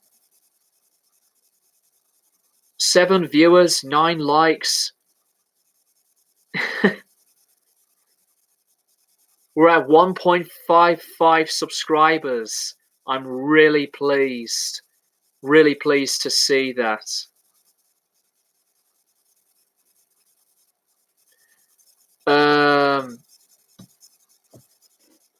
Be Mindful and Wise. I've been getting into more of Van Morrison's discography since I had heard Astral Weeks. That is a brilliant album. Moondance, which is a classic years ago. His band in the Street Choir, Tupelo Honey, that's another one that I need to listen to. And Into the Music are great albums. I love some Van Morrison, but lately he's just been really annoying with him making a rant, an anti-lockdown song. And I got to say that it's just really stupid to just complain about the fucking lockdown for a song. You know, I don't want to go into it, but that's just a pointless idea. George Ivan Morrison. Guitar Storm's Come Taste, the band, was a great record by Deep Purple. I need to listen to that record. I haven't heard all of Deep Purple's stuff yet. John, have you seen Johnny Rotten? Johnny Rotten versus Marky Ramone on YouTube. I have not. I don't know what it's about, but I'll have a look. Be Mindful and Wise Dope Smoker is an amazing stoner metal album. I'm happy to finally own it. Yeah, it's one of the must-haves of metal albums. And in records in general, in my opinion, or CD, just to get a huge sound of that big trio or sound. Guitar Storms, shout out to Jimi Hendrix Band of Gypsies. That is my favorite Hendrix live album. I still love the 1970 original release of, Band of Gypsies. The Songs for Groovy Children box set was really good, though not everything on the set was perfect. But I am happy to have it. See. Be Mindful and Wise, that's a hard one. I'm going to have to go with Blood Mountain as my favorite Mastodon album, but Crack the Sky is very good too. Adding extra words, Greg. Sorry. Probably my second favorite. Blood Mountain is really strong. It's getting better for me. The second half, though, is the weaker side. I love the first half, but Crack the Sky, track by track, is perfection. John, the live stream is great. I am very happy to see that you love the live stream, and as well as to see the attention and the likes that this stream's been getting. And it's just all thanks to you guys. I couldn't have done this without you, and I know I've been addressing this same very heartfelt, positive side of me, addressing to you guys a lot of times, but it just is such a true feeling for me. Blackwater Rust, Crack the Sky is honestly flawless in my opinion. It is one of my favorite metal records of all time. Blood Mountain is a very close second. Excellent there, man. Tyler, Blackwater Rust, nice Catatonia, PFP.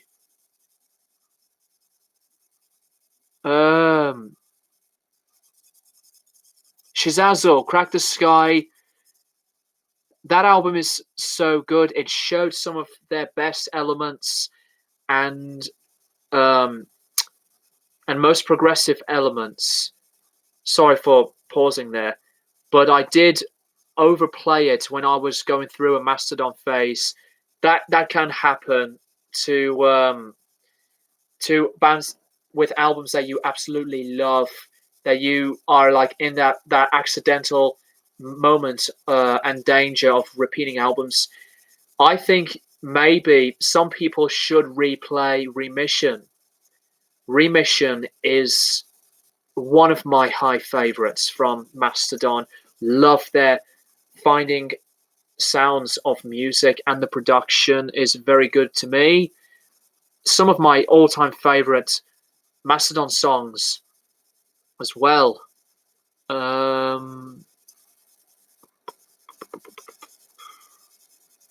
Shizazel Blood Mountain has some good songs though, such as The Wolf is Loose, Sleeping Giant, and The Colony of Birchmen. Blackwater Rust. To Tyler, thanks. Yeah, I really like that. The Bez Mons. How are you coping with the second lockdown, Greg? I've been laid off from my job since March and it's been hard. Oh, shit. I'm sorry, man. That really, really sucks. But I do hope that you will be in a positive mindset and do things that you like to do and take your mindset into that set of calmness and positivity away from the negativity. Well, that really sucks. That just happened to you. You're being laid off from your job. I'm sure you will get through it and be hopefully finding other occupation. But yeah, Adam Blake. Hi, Greg. Big fan. Hey, Adam. Thank you very much. Really glad that you are a fan of the channel. John, the strange lady that appeared in the cover of Black Sabbath's debut album was a model called Louisa Livingstone. Yes, I have remembered that. That's pretty interesting. And to think that she vanished. She vanished after the photo shoot, which is maybe a myth, but that's really something. I mean, I guess I only will know the story. Tyler, profile picture, yep. Big Chungy 22, hi guys. Fancy seeing you here. I know that you've been a longer fan and subscriber for 66 Samus. Not that he would be watching this, but shout out to 66 Samus. And I see a few more viewers from his community. Be mindful and wise. Death and Opeth are some of my favorite death metal bands of all time. The Death discography is amazing. I say that word a lot. The discography is near flawless. But my favorite is The Sound of Perseverance. And Opeth, really like Opeth. But at the time, I did not care for Pale Communion when it came out. And I mentioned that as one of the disappointments albums of 2015. But I really respect their progressive rock change now. I'll have to go in and dig out into the progressive rock side of Opeth. Really like Opeth's material quite a lot. I haven't got a lot. I only have Still Life on CD, but I am going to get the others. Guitar Storms, what do you think of Mastodon's version of Orion? That I did not know about until now. That's it. I'm going to be listening to their version of Orion after this. Blackwater Rust, Bolt Thrower, good band. I mean, really good. I've been getting into them lately. Carcass, love that band. Opeth, Death, yeah. Gorguts, yeah. Are probably my favorite death metal bands. Brilliant choices. Shizazel, those once loyal is Ball Thrower's best album, in my opinion. I'll have to listen to the other Ball Thrower albums. I have. Oh, where is it gone? I have For Victory on CD. Matt, how you doing, buddy? Thank you so much for subscribing, being a new subscriber. Guess who? The Bez Mond. It's funny you're streaming now. My friends and I were listening to Bang Bang Bang the other night. Oh God. For Bonfire Night. Oh Jesus. It's become a bit of a tradition for us. It's a brilliant song.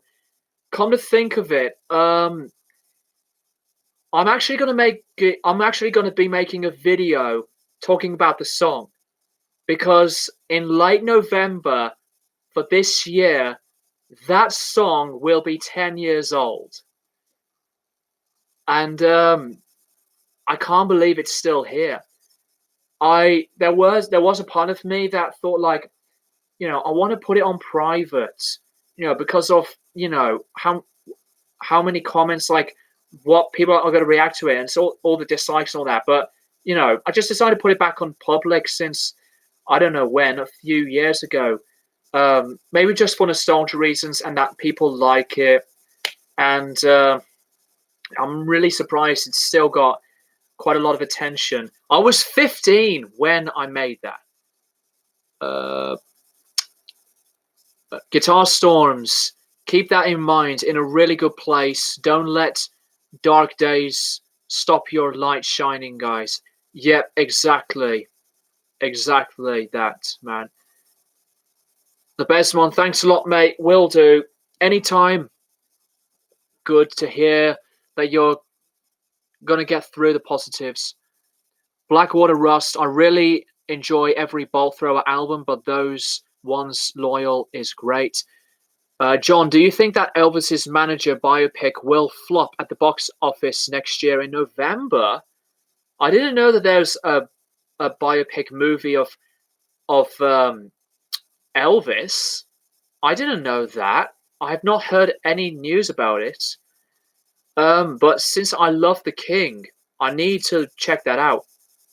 Matt, oh bonk. Oh God. Big Chunky 22, The Sound of Perseverance, Human and Symbolic are one of my favorite albums by Death, but all of their albums are great. By the way, guys that are not familiar with 66 Samus, I gave him a shout out on my Holy Vlogfest video. Check him out and watch his videos. But if you want to hear my proper shout outs to Samus, watch that video. It's on the main page of my channel, and you see the video from there. It was at the time that I had seen Devin Townsend's Empath by Request show when I made that video. Be Mindful and Wise. Realm of Chaos is my favorite Ball Thrower album, but those ones, Loyal, is very good too. Pecky Peck, you getting Rob Halford's biography?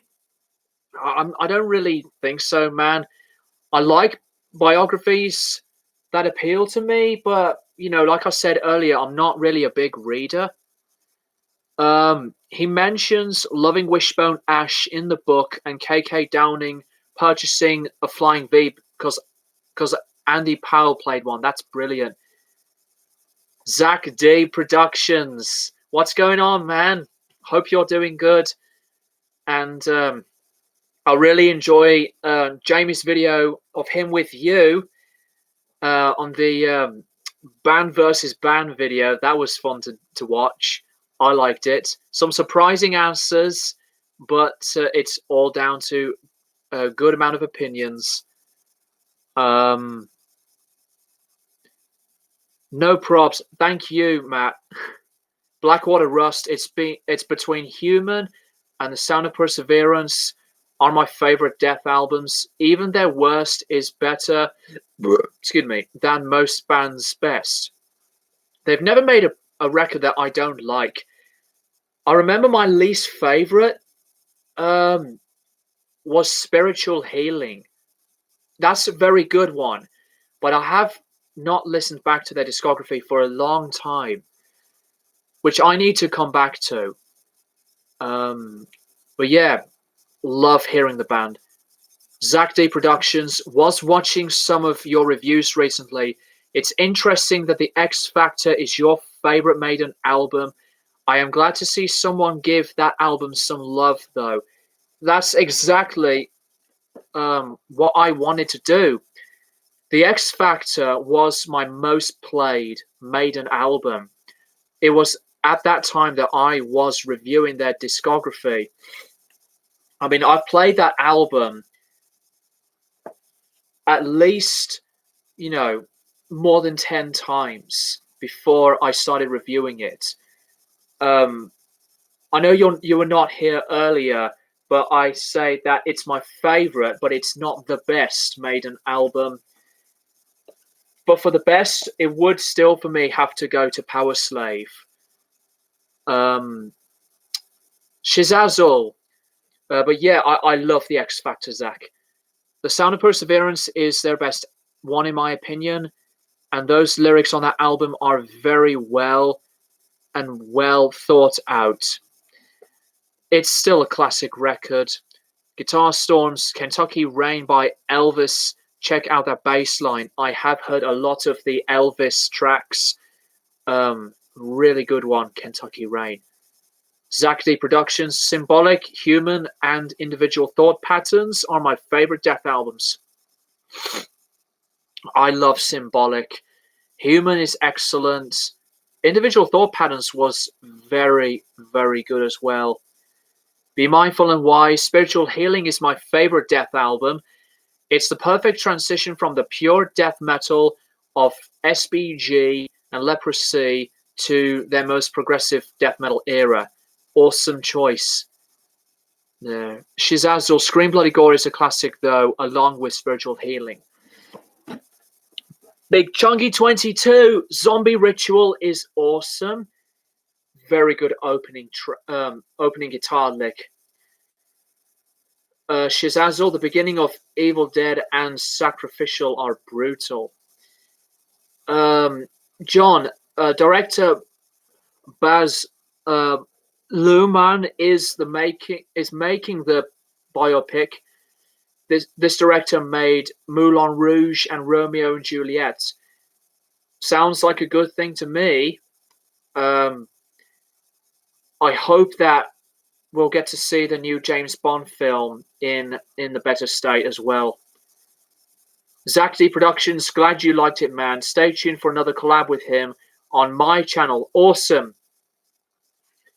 Big Chunky 22, anyone like the new Carcass EP Despicable? I've not listened to that one yet. I like EPs, but I am more anticipated in the new album. I mean, the first album in 8 years, which is mad. Blackwater Rust. I liked the new EP, but I did not like the production that much. I'll have to listen to that. I love the production on Surgical Steel. The X Factor, Zach D, isn't one of my personal favorites, but I do like it. I've seen your list. You've put in some surprising choices. Some that I do like, some that I respect. But the X Factor needs to get a lot of love.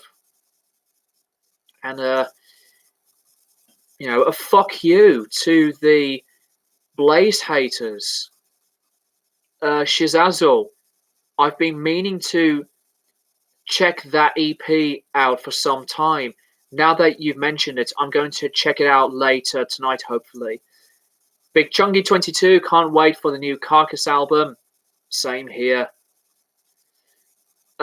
Guitar Storms, is that a digipack version of the X Factor? Yes, it is. This is the 2015 remaster. But I also have the two-disc, very rare Japanese pressing from 1995 of the album. Blackwater Rust, Surgical Steel was one of my favorite albums from the 2010s. Same here. I need to do the second part of my other new favorite albums of the last decade. I need to do that. I'm still going to be discovering more and more albums that I have missed from the last decade. Sorry that I'm looking over there instead of here. I'm just looking at the comments. Um, it is. It's a 2015 remaster, I believe. Shizazel.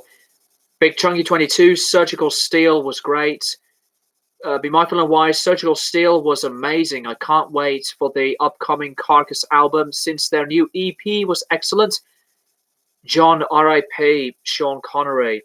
Sir Sean Connery. What a shock. I mean, 90 though. Legendary actor. One of my favorite actors. And still one of those icons that is a household name in cinema history. Love some films with him, not only for James Bond as well, but just a brilliant and a perfection way of acting along with the other top greats. Be Mindful and Wise. Sean Connery was an incredible actor. May he rest in peace. Yeah. Sean Connery and Roger Moore is my favorite Bond. I really like Daniel Craig as James Bond. Big Chunky 22. Yeah, me too. Zach D Productions. Yeah, Blaze's era is not as bad as some fans say. That's the thing. I mean, I hate to say it, but some metal fans are not as open-minded to support a favorite band of theirs, much more openly. I think that's the truth because some metalheads are too close-minded to accept change, which is it's too wrong to me. Zach D, no, it's 2015, mate. You're pretty close. Be Mindful and Wise. Enslaved is an amazing progressive black metal band. Their new album, Udgard, is fantastic. I have heard the name Enslaved. Big Chunky 22. Apparently, Sean died on on the Bahamas and died on his sleep. He had, I think he had pneumonia, I think. If I'm correct, I found that on Wikipedia. I think it was pneumonia. John, have you been to Abbey Road and do you have photos of you crossing the Abbey Road? No, I haven't. That's one of the go-to things as well. I would love to cross the Abbey Road crossing. Just like the Beatles did. You can't really see that properly, but that's Abbey Road framed. Just a picture of the album cover, not the record. With the record inside. Guitar Storms, what string gauges do you use? I use 10s. I guess you use 9s. I use size 10s. The 10 to 46, the Ernie Ball regular slinky guitar strings. Shizazel, thoughts on Whiplash's Power and Pain album? I've not heard of that one, man. My hair looks a bit flat. Blackwater Rust, Enslaved is fantastic indeed. Blackwater Rust again. Enslaved is going on Opeth direction as well, adding prog rock / hard rock elements to their sound. That sounds pretty cool. We're 2 hours into the stream, and thank you very, very much. I know I said it previously, on the last hour and, later on and earlier than the first hour, but this is just always a fun time. I would like to ask you guys another musical question. I'm going to ask you, which album do you really consider to be underrated, that is either from a band that is one of the all-time greats or just an underrated band in general that not many people like? I need to do underrated classics part 2 since it has been I think more than a year and a half since I've done the last one. I'm gonna put Sleep's Dope Smoker back over there.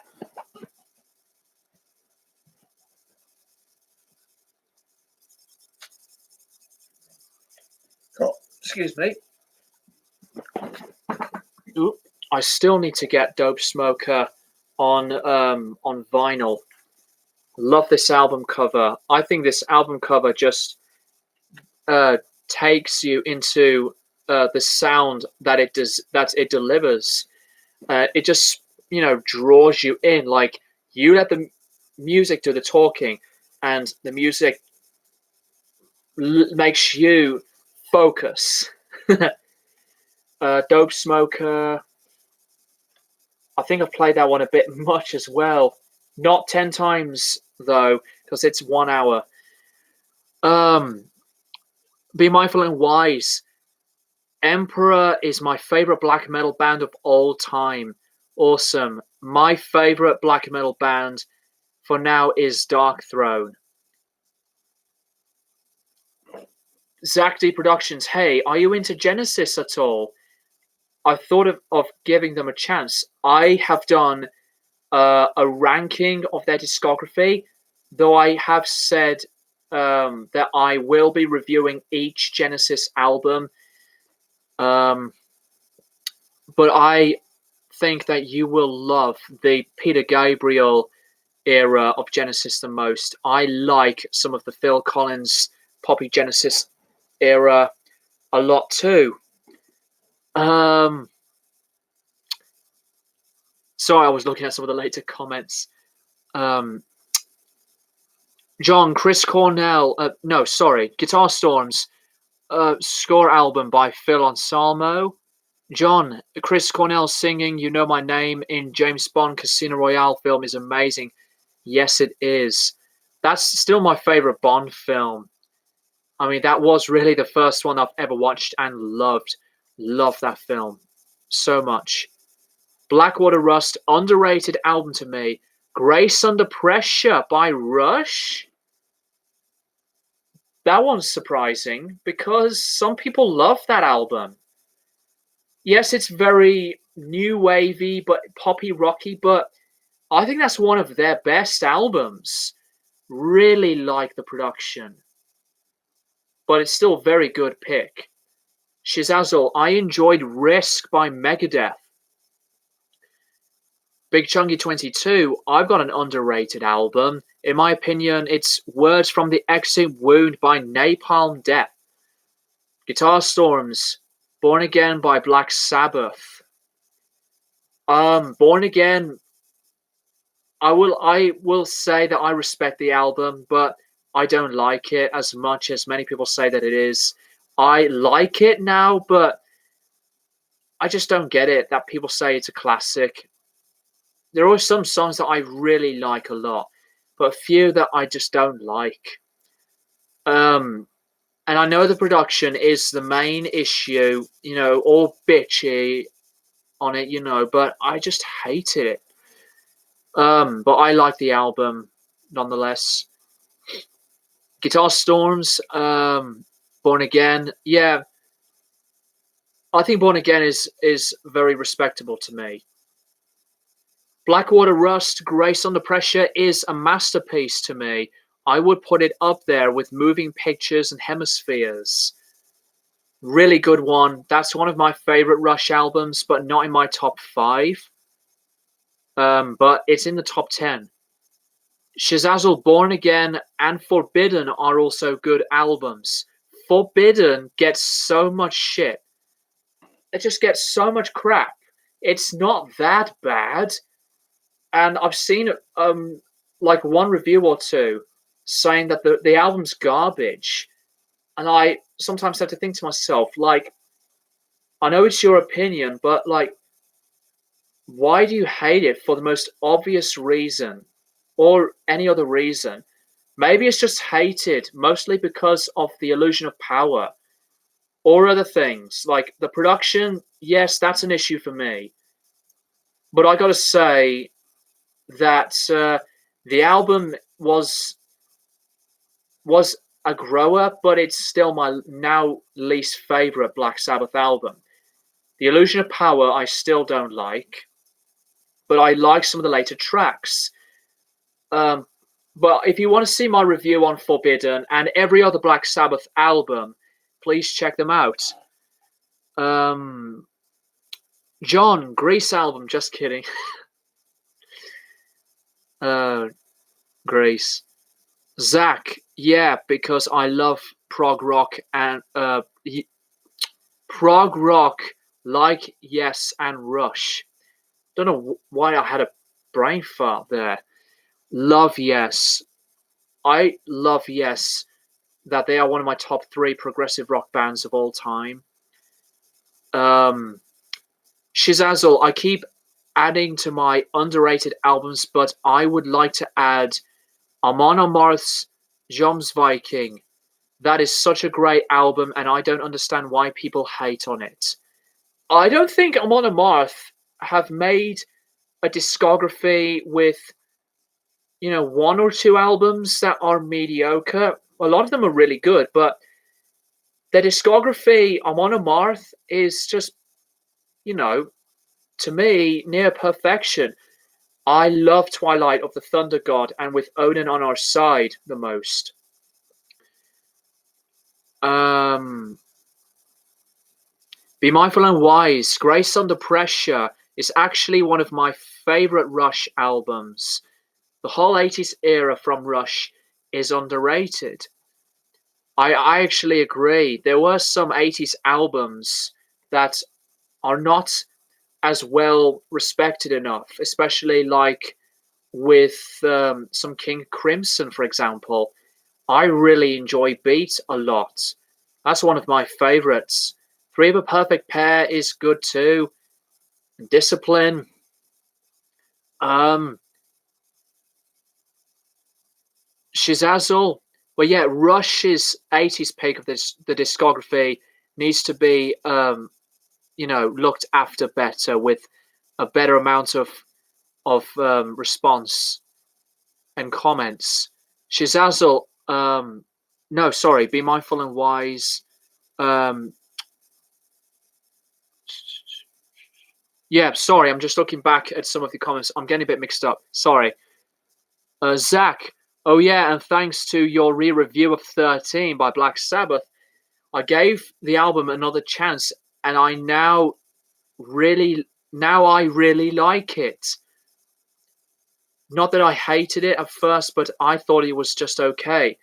I understand over time people don't look out to the album that much anymore. Some people say it's boring, and not liking the production. I think the production is the main criticism. The more I thought about it, I like 13 a lot still. Guitar Storms, it's not held for review, YouTube. Bruce Dickinson, The Chemical Wedding. I've not heard his solo stuff as of now, man. The Headless Cross. I think Headless Cross, for some Sabbath fans, say that's one of their best albums.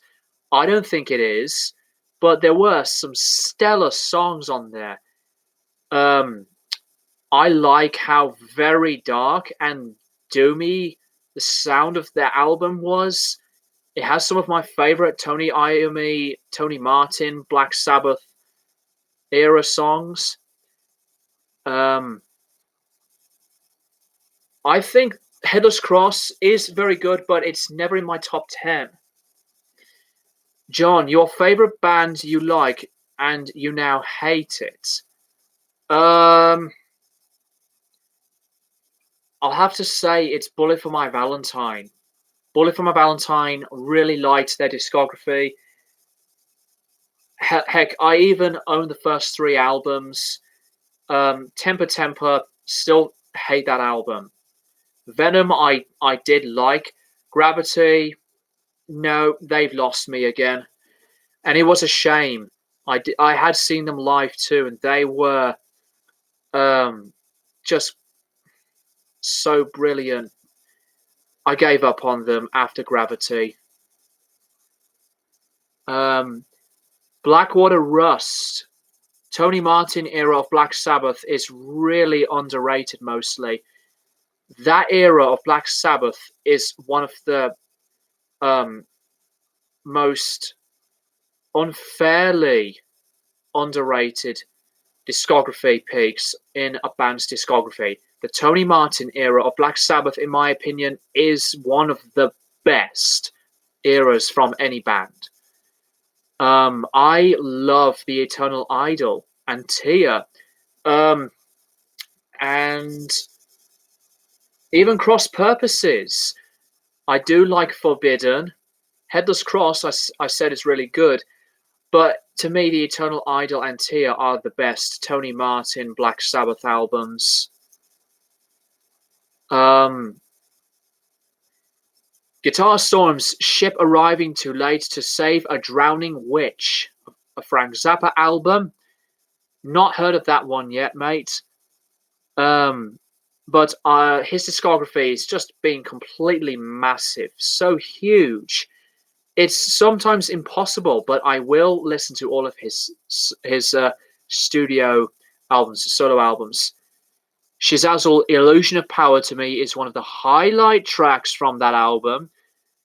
The rap part didn't really sound like rap. It just sounded like someone talking. I think The Illusion of Power is one of them songs that failed to have a complete impression of me. And even with Ice-T's rapping or spoken word part, that part was like very misguiding. It's misplaced. And I just never really thought of that one as that much of a standout track in Black Sabbath entirely. And I just don't like the song. Be Mindful and Wise, Frank Zappa and the Mothers, Absolutely Free is underrated to me, since it's not as talking about as Hot Rats or Weasels Rip My Flesh. Absolutely Free is a very good follow-up to Freak Out. But I can see where you're coming from, because some people love Freak Out more. I prefer, excuse me, I prefer Freak Out, but Absolutely Free is still like a good continuation to follow up the debut album. Blackwater Rust, Dream Theater's 6 Degrees of Inner Turbulence, is kind of underrated, one of their most ambitious records. I never understood some of the criticisms.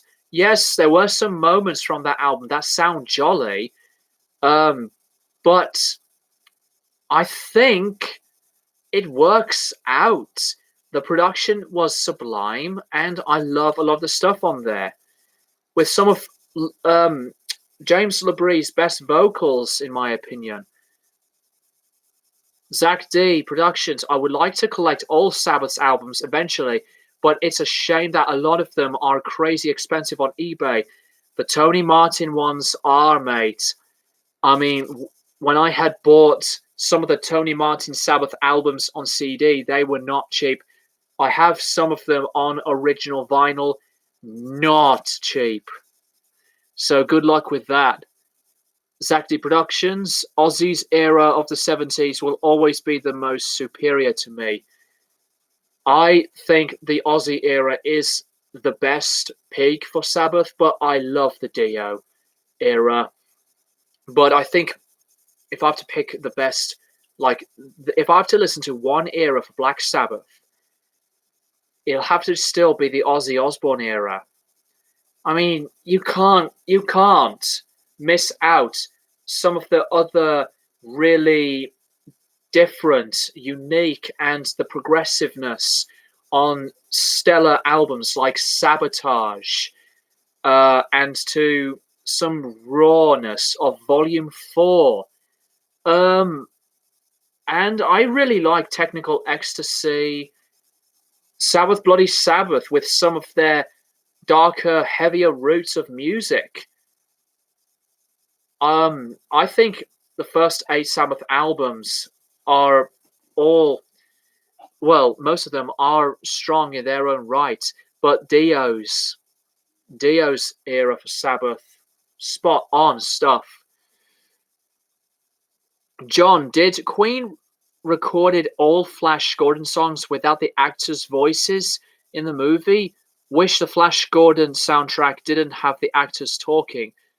I don't really know. I'm not that much of a historian of Queen, but I'm sure you'll find that out on Wikipedia or maybe on a documentary or something. I just don't really know, mate. Blackwater Rust. It's been a while since I've last listened to Queen as well. Dio's era of Sabbath is always my favorite. Awesome. Great albums. Guitar Storm's Special Forces, Alice Cooper. Guitar Storm's Cryptic Writings, Megadeth. Be Mindful and Wise, Dream Theater's Train of Thought is more underrated, I think. That's the next album for me to listen to. I have heard their self-titled album in 2013. And I really liked it a lot when that came out. Zach D Productions. 6 Degrees is maybe my 4th favorite Dream Theater album. That's for now one of my top 5, mate. That's just an amazing variety grown album. Variety grown as in, like, there's a lot of styles that they decided to put in on the album, and to me it works. They follow very naturally, very progressively. Shizazzle. I heard that those albums are going to be remastered. Zach D Productions. I like Dio's era too, just not as much. That's fair enough. Blackwater Rust. 6 Degrees, Metropolis Part 2, Train of Thought era are probably my favorite Dream Theater albums. Those are really, really great choices. Metropolis Part 2, a lot of people say that's the number 1 Dream Theater album.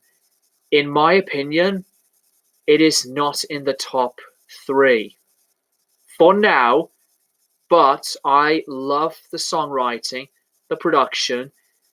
But my 3 favorites so far: Images and Words, Awake, and 6 Degrees. But that's as I said, for so far, like for now. I didn't know those albums are going to be remastered though, Shizazzle. That's pretty surprising, but interesting. Blackwater Rust, Technical Ecstasy is more like a prog rock album. I don't agree, because all the songs are very different genre-wise. There's some poppy stuff, there's hard rock stuff, but I think with the prog rock stuff, I Think You Won't Change Me is the most prog rock sounding album track. But I love some songs on there. Personally, Sabbath's most underrated album with Ozzy.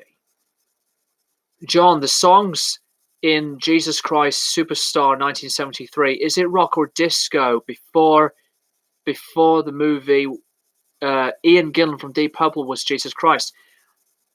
I don't know what you mean, man. I've never seen or heard of Jesus Christ Superstar. Sorry, mate. Zach D Productions, Images and Words, and Awake are my 2 favorites. That album is the one that got me into Dream Theater, Images and Words. Guitar Storms, Jesus Christ Superstar has great music. Also, the musical Hair. Guitar Storms again. Is anyone gonna mention Typo Negative? Typo Negative, I really like some of their stuff. Peter Steele, a unique voice, and some of their songs are great songs. I actually need to go into their albums deeper because I have heard a lot of their tracks, but not enough um, for me to be a fan. Uh, Guitar Storms or Helmet. I have heard one album from them, their most popular album, which I'm gonna have to listen to. But I've heard some people love that record as well too. Blackwater Rust. Favorite song really is between Octavarium and Change of Seasons. Um, Blackwater for Dream Theater. Blackwater Rust again. Helmet. I need to get more into. I need to get into bands that really interests me. Like I have, the wish list of albums from bands that I still haven't checked out yet. Some experimental bands, some other rock bands, some metal bands. Um, there's just so much to discover and to dive into for music, and there's no thing that you listen to every single thing because that's very much it's greatly impossible. You can't do that. Um, I love thousands of music, and it's just so open to me that music to some people speak into what type of feeling that it delivers. Music is a message. It's a message that we want to hear with whatever feeling that we can really be. And I am very grateful that the music that inspired me just makes me be who I am, who I want to be, especially for being a musician. I let music, when I play music, um, I listen to the sounds that I like to hear with my instruments, even to make music, and to um, have a feeling. It's a form of entertainment that that is still as an icon, a revolution, and it's so important that if you want to listen to something that you want to listen to, it's an experience to behold. You know, whether it's on a record with a positive feeling or a sad feeling, but you can also feel engaged by the meaning of whatever kind of musician that you love that would like to say something in the music and the lyrics. Because I could go on about this. The music is really um, introspective, it's diverse, and it's its own painting, is its own picture as well. And you don't even need to hear a musician to talk to you when you listen to music. You will just be just hearing the music that makes you think that it speaks to you. Um, it's a really common thing to talk about why music is just always this special in our hearts. You let a musician do his or her job and they do the talking to your eardrums as well as the music. It's such a craft.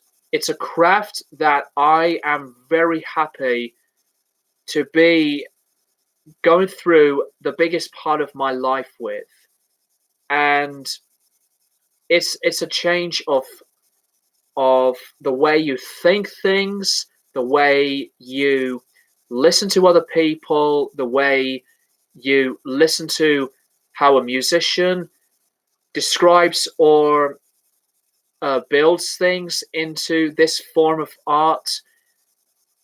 And with many genres, you have to say to yourself that if you are happy with whatever you like to listen to, then that is the specialty. Be open about it. Be open with how you want to feel and express.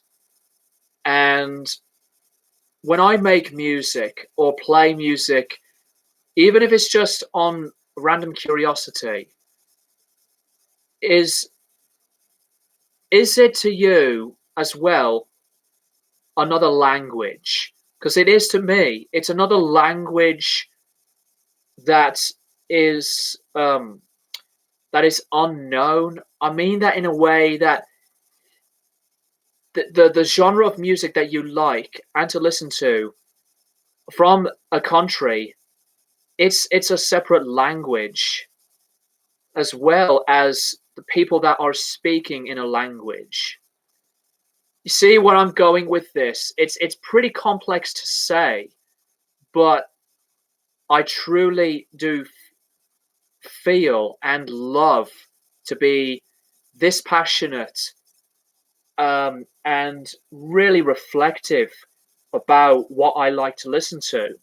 I felt very nostalgic throughout most of this year because of what I listened to. And it is a rewarding thing. And that's all I would like to say. I don't know, that's just something that came into my head. I've been seeing some comments, so I apologize that I've been ignoring some. Um, Zach D Productions, the title track to Octavarium is overhyped, but it's not bad. That's fair enough, mate. Um, John, what is the easy instrument to learn? I'll have to say it's the guitar because the guitar was my main instrument and still is to learn and play. It's always fun to practice an instrument.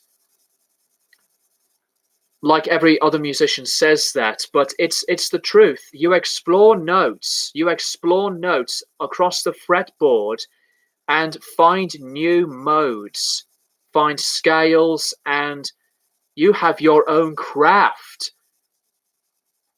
So that's a choice that a musician likes to do.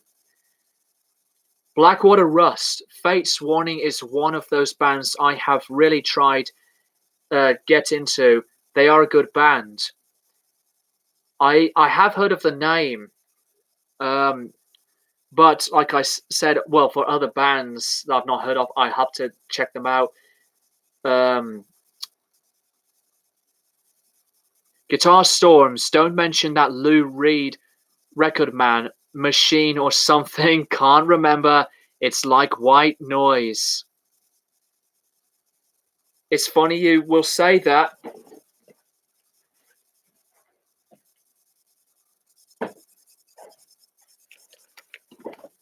Metal Machine Music, that is the name.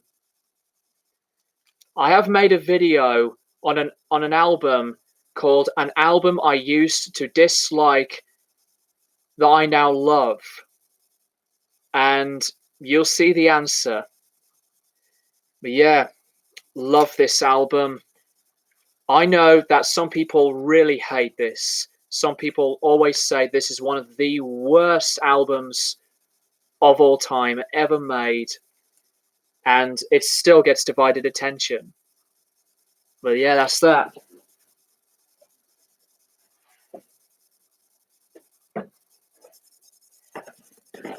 But yet alone, that record is influential later on for inspiring musicians for drone to noise, experimental. So that was a surprising, significant part. about it. Um, Shizazel, not sure. I guess I would say drums. I love drums. I am a drummer myself, but I haven't been doing a lot of drum covers. But if I was going to do a drum cover, I would likely to do it with just me playing the drums without adding in the music, because the music will be through my headphones because of what YouTube's copyright systems and strikes are going through. Zach D Productions, yeah, you're right. Some bands I would really like to look into are Fear Factory, Machine Head, Opeth, Genesis, and a few others, I'm sure. I do love Fear Factory. They're one of my very first nostalgic bands of all time in my youth when I was getting into metal music, and same with Machine Head. Yeah, love those bands. Great picks. Discover Opeth and Genesis. Blackwater Rust, The Spectre Within is good. And No Exit is a great record. Isn't that from Fate's Warning? I'm not familiar with those names. I'm sorry. Guitar Storms, music can change the atmosphere in a room. That's another thing. It's exactly one of the best things about music. And even if you are a musician, you have the music to be casted and present a whole world, like a form of its own imagination. And it's the same thing with some people who like to meditate, and to have the music do its job. And that's another favorite thing that I've been liking to do. I will also, as I've mentioned this before, I will be uploading my video onto my experience onto meditation. But I love to do that whenever I feel like it. Blackwater Rust, my favorite bands, speaks to me so much. Loads of bands really do that in a personal way, reflective way, and it is a gift that we, all of us, should be very fortunate to have ever since its origin and its history began very consistent to the entire universe, the whole world, really. You know, there's so many things I could really go on about music, but I could just say a lot more, but I'm not boring you guys. So, John, I can't believe that Eddie Van Halen died. I know. I was just shocked. Deep shock, actually, when I heard the news. And I had watched 2 different live shows of him playing Eruption. Such a monster of a guitar player. One of the greats. Guitar Storm's terrible thing is who gets our record collection when we pass on. Oh, fucking hell, man. Sorry, that is very deep. It's too deep for me to make me think about that. But let's just say that our collection of our music and what we love is still all going to be kept in our heads. There's a never-ending list. There's a never-ending list to what we love to hear and to collect. And the collection is what makes us being us, you know? Shizazzle, listening to Ride the Lightning gives me nostalgia of 8th grade. And the funny thing is that wasn't even too long ago. Maybe like almost a year or something. That is awesome. Well, I love Ride the Lightning. Be Mindful and Wise, Herbie Hancock's Crossings is a great jazz album so far. I've also heard Headhunters and Future Shock. He's becoming one of my favorite jazz artists. I love Herbie Hancock. And Crossings is my favorite Herbie Hancock album for now. His discography is brilliant. I have Future Shock on original vinyl, I believe. Some people really don't like it, and I know it's mostly electronic and very cheesy on a poppy, commercial-ish type of side. But I liked that album. Evil Mr. Beast, nice hair. Thank you very much. That's not Jimmy who's running that account. John, better singer, Ian Gillan or David Coverdale? They're all very good. But in my opinion, Ian Gillan, after Born Again, his voice was not the same. After Born Again, his voice was totally shot, like destroyed. He wouldn't sing that high anymore. He just really blasted his throat out, But I really like those singers. But for nostalgia reasons, I would pick Ian Gillan. Shizazel, I give my records to my kids if I have any. I'm sure you will, man. Blackwater Rust. Yep, I don't want to think about my record collection being thrown away after I die. I don't think it would have been thrown away. I think it would still be kept for your cherished parts. Shizazel, Carnival of Souls from Kiss is an underrated album. Jungle, Hate, Rain, Childhood's End, and Seduction of the Innocent are all really good tracks. I get why some people wouldn't like that album. That's cool that you like them. In my opinion, Kiss have never been a favorite band for me, and that they are overrated. I am happy that you like Kiss, though. John, your favorite Dio album? It's Holy Diver. The last line's very good.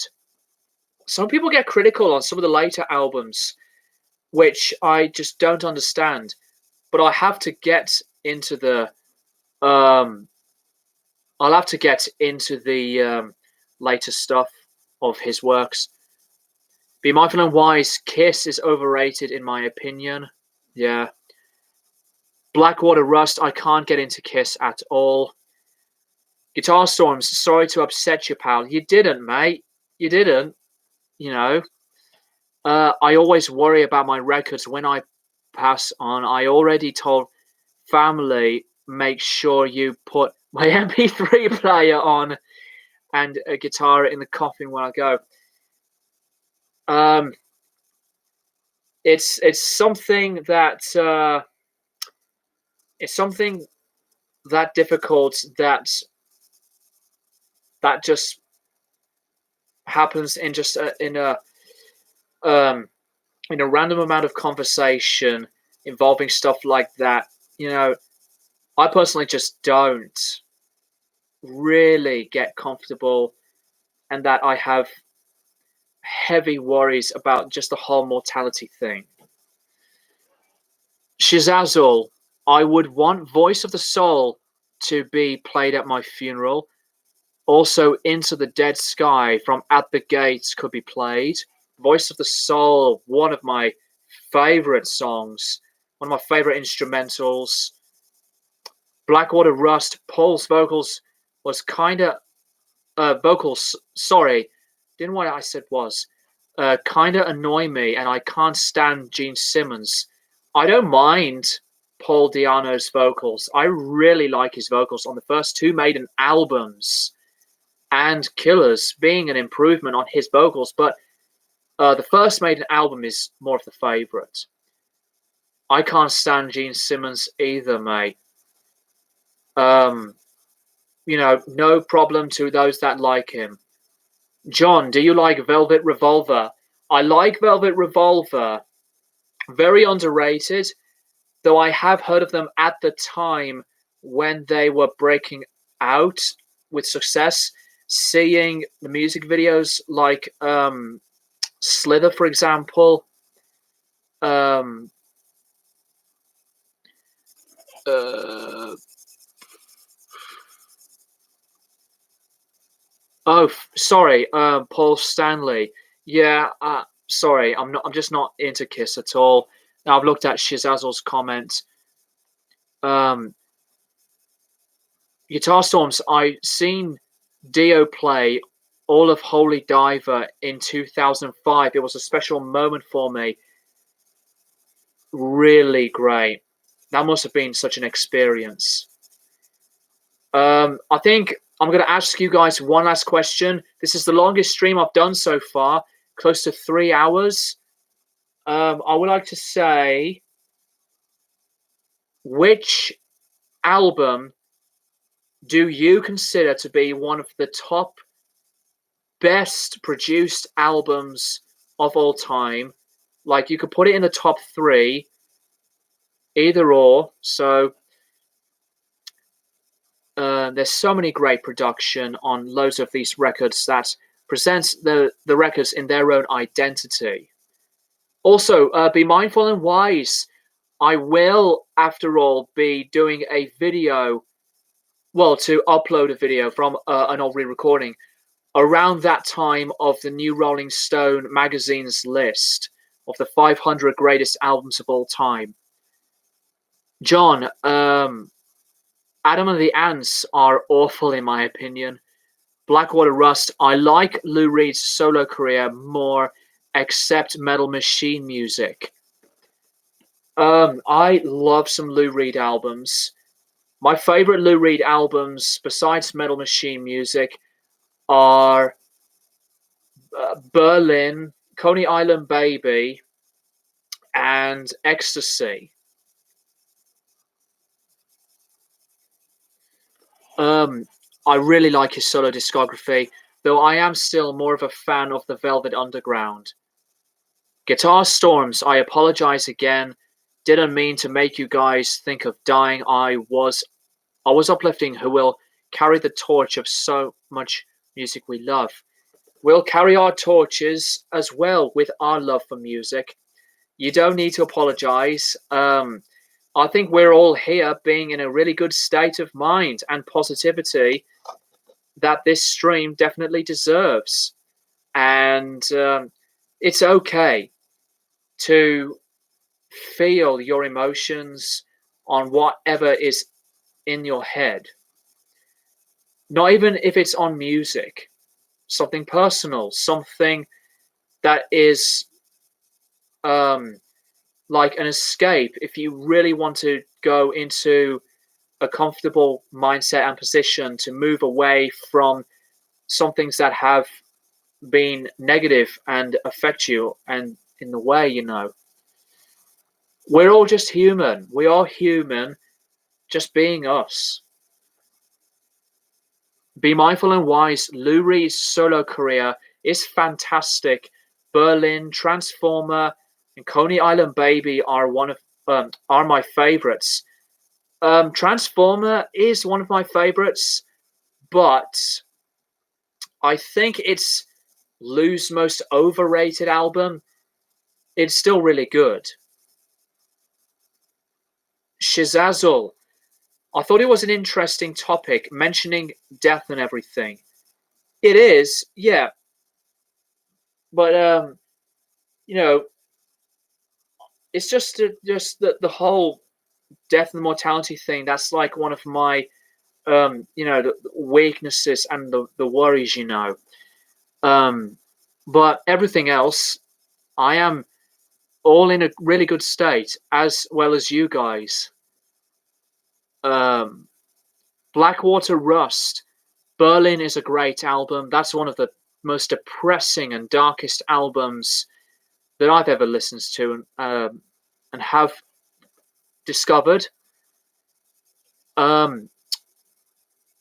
John, the Abbey Road album, that is brilliant. Love Abbey Road's production. John, Marvin Gaye's What's Going On. Love Marvin Gaye and his record. I love Let's Get It On and Here My Dear. Love Marvin Gaye's music so much. Blackwater Rust, best produced album is hard, but I love Radiohead's Kid A production so much. I love Kid A because it presents Radiohead and music entirely in a separate form into something more of an anxiety, yet very experimentally dismissive sound of reaction to people. Because I know it changed reactions a lot when it came out. It's the same with Sgt. Pepper's. And it is my favorite Radiohead album. John, Rumours by Fleetwood Mac. Classic record. John, again, Pet Sounds. To me, the best produced Beach Boys album. Blackwater Rust. Purple Rain by Prince. Haven't listened to a lot of Prince a lot. I have Sign of the Times and Love Sexy on CD. And Prince was a very talented multi-instrumentalist and experimentalist with his genres. Be Mindful and Wise. Fleetwood Mac's Tango in the Night has outstanding production. I love Tango in the Night. It's one of my favorite ever Fleetwood Mac albums, and does contain tracks that are underrated. So we're close to 3 hours. 13 people clicked a thumbs up. Thank you so much. 6 viewers. There was a few, more than 10 people that have been watching this, and this was really, really good. It's as brilliant as the last stream. I really enjoy the stream so much that I'll be doing another one in the coming month. Excuse me, I'm not so sure if I'm going to be doing it early December or close to late December. It really depends for me being, very busy, because I've been busy myself with the music, the playing and the songwriting, and for me to still be a guitar player, a musician. But I really like the stream so much, and thank you so much to you guys for commenting. Pecky Peck, Zach D Productions, Shizazzle, John, Big Chunky 22, Matt, Be Mindful and Wise, Guitar Storms, and let's hope the next one is going to be as big as this one. Electric Ladyland. That album is brilliant production. It's one of my favorite albums of all time as well. To me, Jimi Hendrix at his finest, and for Jimi Hendrix experience in general. So I think I'm going to wrap this up, guys. It's 5 to 11 in the evening, and I couldn't be this happier. The more the merrier to tune in with you guys.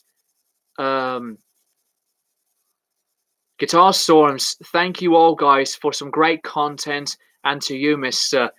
You're welcome, and thank you very much, Guitar Storms. Blackwater Rust, Led Zeppelin 4. Led Zeppelin 4's production is excellent as well. I still think Physical Graffiti is my favorite Zeppelin produced album, but Led Zeppelin 4, Yes. Um, John, thank you, and bye. Tis was fun. Shizazel, this was a lot of fun. Be mindful and wise. Thanks for the discussion. This was a lot of fun. And anytime, guys. So I am going to be doing the videos that I have mentioned previously through a few hours ago and the other videos that have been uploaded recently. I will be doing some more um, updates to classic albums revisited and more vlogs, etc. Um, I'm also going to be thinking about doing some more of the continuations to show more of the collection and get some more people to be interested in what I like to share. The Besmont, thanks a lot, mate. Have a good weekend. Cheers, man. Thank you. Thank you a lot. Guitar Storms. Uh, Take care, guys. Love you all. And also, Zach D Productions. Looking forward to your content. Great channel you got, man. Thank you, Zach. Shizazzle. Have a good day, everyone. So, uh, yeah, and stay safe out there. And to you guys and anyone else that's been watching, not commenting, but even if you just decide to watch, it's still fun. It's still fun to join in with you guys and interact. That's the part about the stream. You know, when you get involved with people that you like and have a great time, that is all that matters and counts. So, anyways, thank you guys for watching, and I'll keep you guys posted for more videos in the near future.